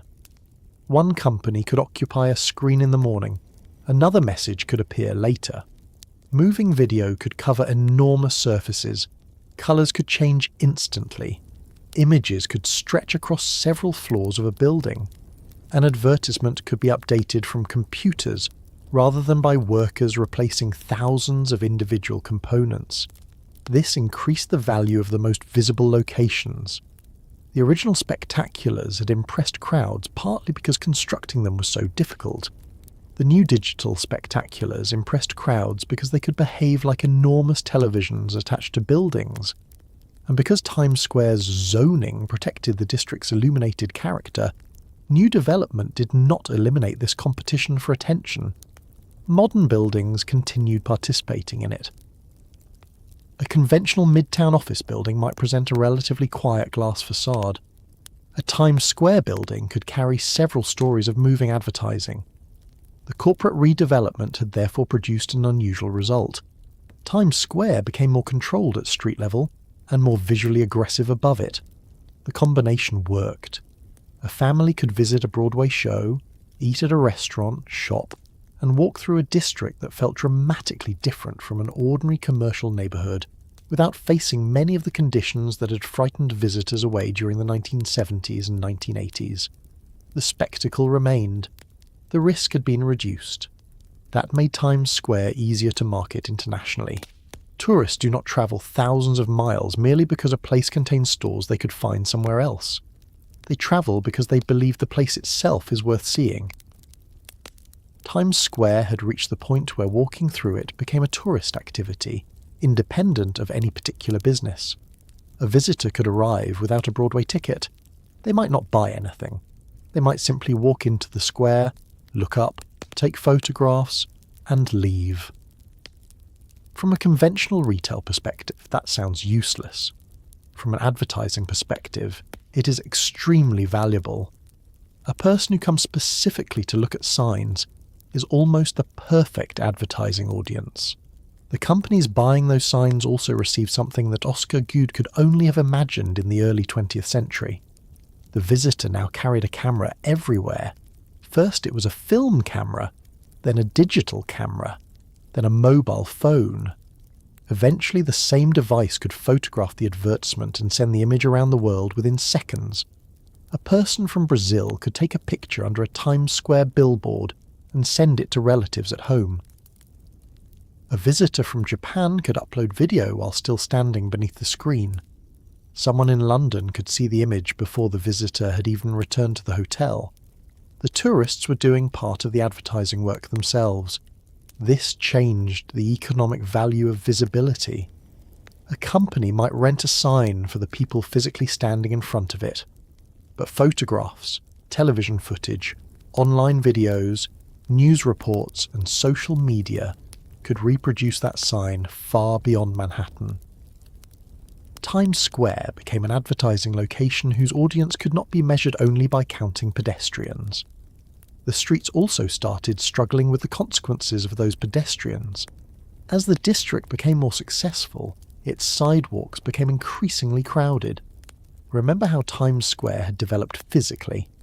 Broadway crossed the normal Manhattan street grid diagonally.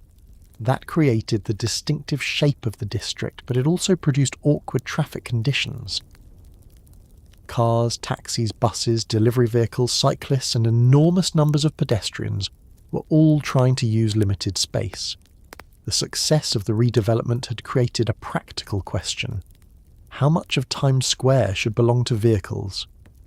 New York had spent more than a century adapting this area to transportation. Horse-drawn vehicles had once filled Longacre Square. Automobiles replaced them. Broadway became a major traffic route. Now pedestrians were so numerous that the balance was reconsidered. In 2009, under Mayor Michael Bloomberg and Transportation Commissioner Jeanette Sadiq Khan, the city launched the Green Light for Midtown project. Portions of Broadway through Times Square and Herald Square were closed to through vehicle traffic and converted into pedestrian plazas. In Times Square, the new pedestrian areas extended along Broadway roughly between 42nd and 47th Streets. City officials initially presented the project as an experiment intended to improve traffic movement and pedestrian safety. The first version was surprisingly simple. Sections of roadway that had recently carried vehicles received chairs, tables, planters, barriers, and pavement treatments. People immediately occupied the space.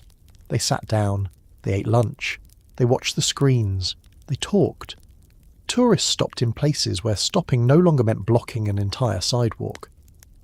For a neighbourhood famous for movement, Times Square suddenly had more room for doing nothing. That altered the experience significantly. Before the plazas, a visitor looking upward at a billboard was also an obstacle to someone trying to walk behind them. Afterward, much more of the street became a place where looking was allowed. The city made the experiment permanent.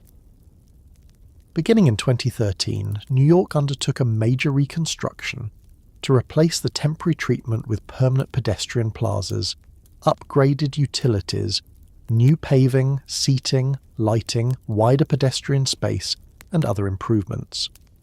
The permanent project was completed in stages, with the city announcing completion of the reconstructed Times Square plazas in 2016 and 2017.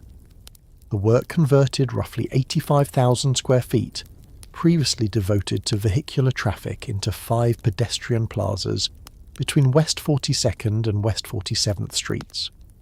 There is an interesting historical reversal in that decision. Longacre Square had become important, partly because of transportation.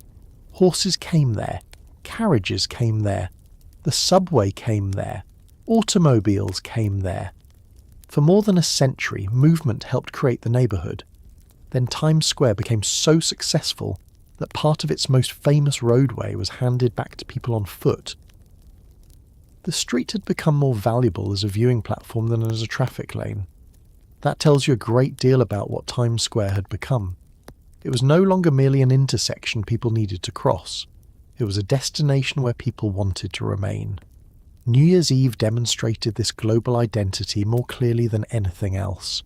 The celebration that Adolphe Fox began in 1904 had started as a local publicity event tied to the opening of a newspaper headquarters. The bull first descended for the arrival of 1908. Radio expanded the audience. Television expanded it further. Satellite distribution and international broadcasting eventually turned the event into something watched across national borders. The Times Square Alliance estimates that the modern bull drop ceremony reaches a worldwide audience of more than 1 billion people. Its official webcast has also recorded viewers in more than 200 countries and territories. The exact size of any worldwide television audience is difficult to measure perfectly, especially when broadcasts are carried by numerous networks and platforms. But the scale of the event is not in serious doubt. Times Square has become one of the world's most recognizable New Year's locations. This is remarkable when you consider how local the original celebration was. A newspaper publisher wanted attention for a building. A crowd came. The crowd returned the next year. A bull was added. Then broadcasters arrived. Eventually, people who had never visited New York built part of their own New Year's routine around watching midnight occur there. And there is a strange time zone effect involved. Midnight reaches other major cities before it reaches New York. People in Sydney have already celebrated. People in Tokyo have celebrated. People in London have celebrated. Yet many international broadcasters still show Times Square because the location has accumulated cultural importance beyond the practical question of when the calendar changes. It is not the first midnight. It is one of the most visible midnights. That visibility is the result of more than a century of repetition. The same tower, the same square, the same countdown, the same crowd pressed together beneath enormous lights. Every annual broadcast strengthens recognition of the place. A child sees Times Square on television. Years later, that child visits New York and wants to stand where the bull drops. The visit produces photographs. The photographs reinforce the image. The cycle continues across generations. Times Square also became useful whenever New York wanted a large public audience for something other than advertising. Public art entered the digital screens. Times Square Arts, the public art program connected with the Times Square Alliance, began using billboard space for artistic projects. Its Midnight Moment program, launched in 2012, synchronizes digital artwork across scores of electronic displays for several minutes before midnight on most nights of the year. The program now uses more than 90 digital displays between roughly 41st and 49th Streets. That is a curious continuation of the neighbourhood's history. The signs were created to sell things. Now some of the world's most commercially valuable advertising surfaces occasionally stop selling products and display art together. The technology remains commercial. The temporary use changes. A person standing in Times Square can watch dozens of screens shift from unrelated advertisements into one coordinated visual event. For a few minutes, the thing that normally makes Times Square chaotic becomes synchronized. Then the advertisements return.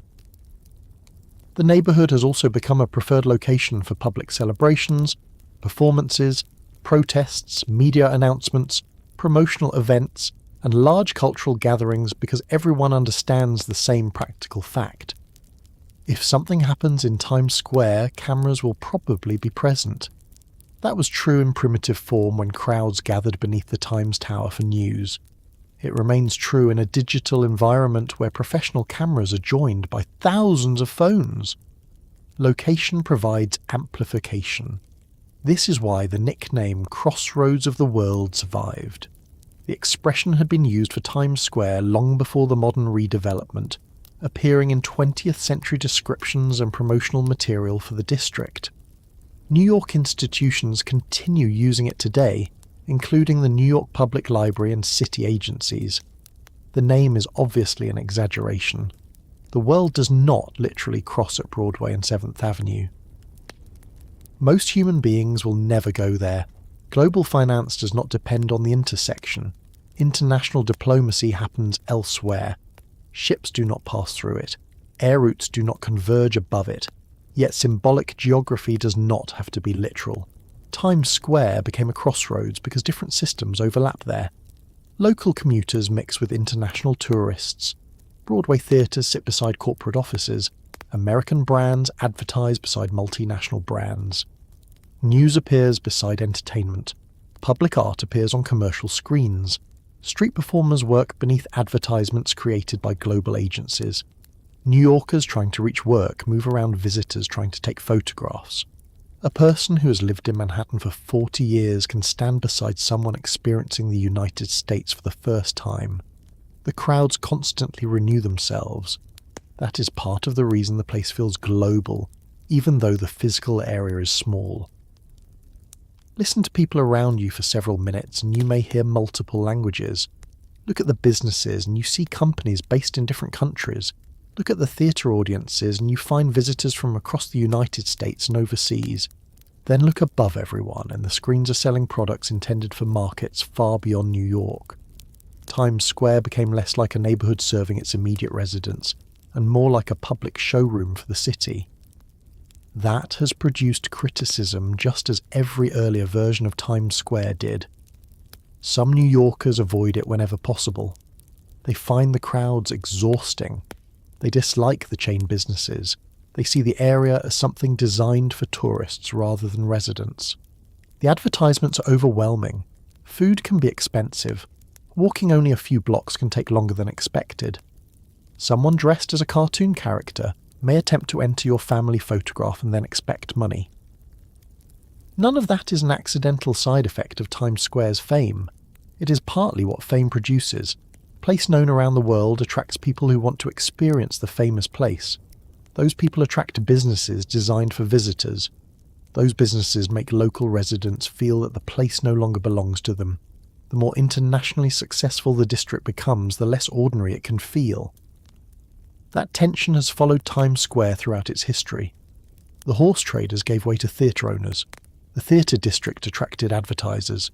The advertisers helped attract tourists. The adult businesses took advantage of falling rents and enormous foot traffic. Redevelopment pushed many of them out. Global corporations moved in. Every version replaced part of what existed before it. There was never one permanent, authentic Times Square sitting underneath all of these changes. The neighbourhood has always adapted to whatever could profit from crowds. What survived was the crowd itself. That may be the simplest explanation for how Times Square became the centre of the world in the popular imagination. It was never the centre of political power. It was never the centre of manufacturing. It was never even the centre of New York's financial system. It became the centre of attention. More than a century earlier, Adolph Fox had noticed that the future Longacre Square would soon contain enormous numbers of people. He placed a newspaper tower in front of them. Advertisers noticed the same people and placed electric signs above them. Theatre producers gave them shows. Restaurants fed them. Hotels housed them. Criminal businesses exploited them. City planners tried to control them. Disney marketed to them. Television networks filmed them. Digital companies counted them. Tourists photographed them. And eventually New York removed cars from part of Broadway simply to create more room for them. the technology kept changing. The basic resource did not. Human attention. Go back to the intersection today and the old layers are still there if you know what you're looking for. Broadway still cuts diagonally across Manhattan because it never fully obeyed the later street grid. The theatre district still surrounds the square because entertainment moved north more than a century ago and stayed. The name still belongs to a newspaper that occupied its famous tower for only a relatively short period. The ball still descends because fireworks were once restricted and organisers needed another way to mark midnight. The giant screens continue a competition that began with the electric bulbs and animated spectaculars. The crowds still arrive largely because earlier crowds made the place famous. And beneath them, subway trains continue bringing more people into the same intersection throughout the day. It is difficult to find the horses. They are the easiest part of the story to forget. Before the billboards, before Broadway became a national institution, before the subway, before the Times Tower, before New Year's Eve television broadcasts, the neighbourhood belonged to stables, carriage shops, blacksmiths, and an industry built around an animal that once powered New York. Longacre Square was useful because horses came there. Times Square became famous because people did. That difference took more than a century to develop. No one planned the entire transformation. Adolph Ochs did not foresee giant digital displays. Oscar Gude did not foresee smartphones. The theatre owners of the 1910s did not foresee television studios overlooking Broadway. The planners fighting adult businesses in the 1980s could not fully predict a pedestrian plaza filled with visitors photographing electronic advertisements. Each generation changed the place for its own reasons. The result accumulated. That is why Times Square feels both manufactured and strangely organic. Almost everything you see there has been designed to attract attention. Yet nobody designed the complete thing. One company bought one sign. One producer opened one theatre. One newspaper built one tower. One subway route brought another stream of passengers. One television network pointed a camera toward the street. One city administration removed several traffic lanes. One visitor took a photograph. Then millions of other people did the same. And after enough repetitions, the intersection became something much larger than the buildings standing around it. It became an image people recognized before they arrived. A destination people could identify without seeing a street sign. A place where midnight in one American city could become a television event watched far beyond the United States. That is how an old Manhattan horse district became the crossroads of the world. Not because the world was ever physically centered there, but because for more than 100 years, Times Square became exceptionally good at making the world look in its direction.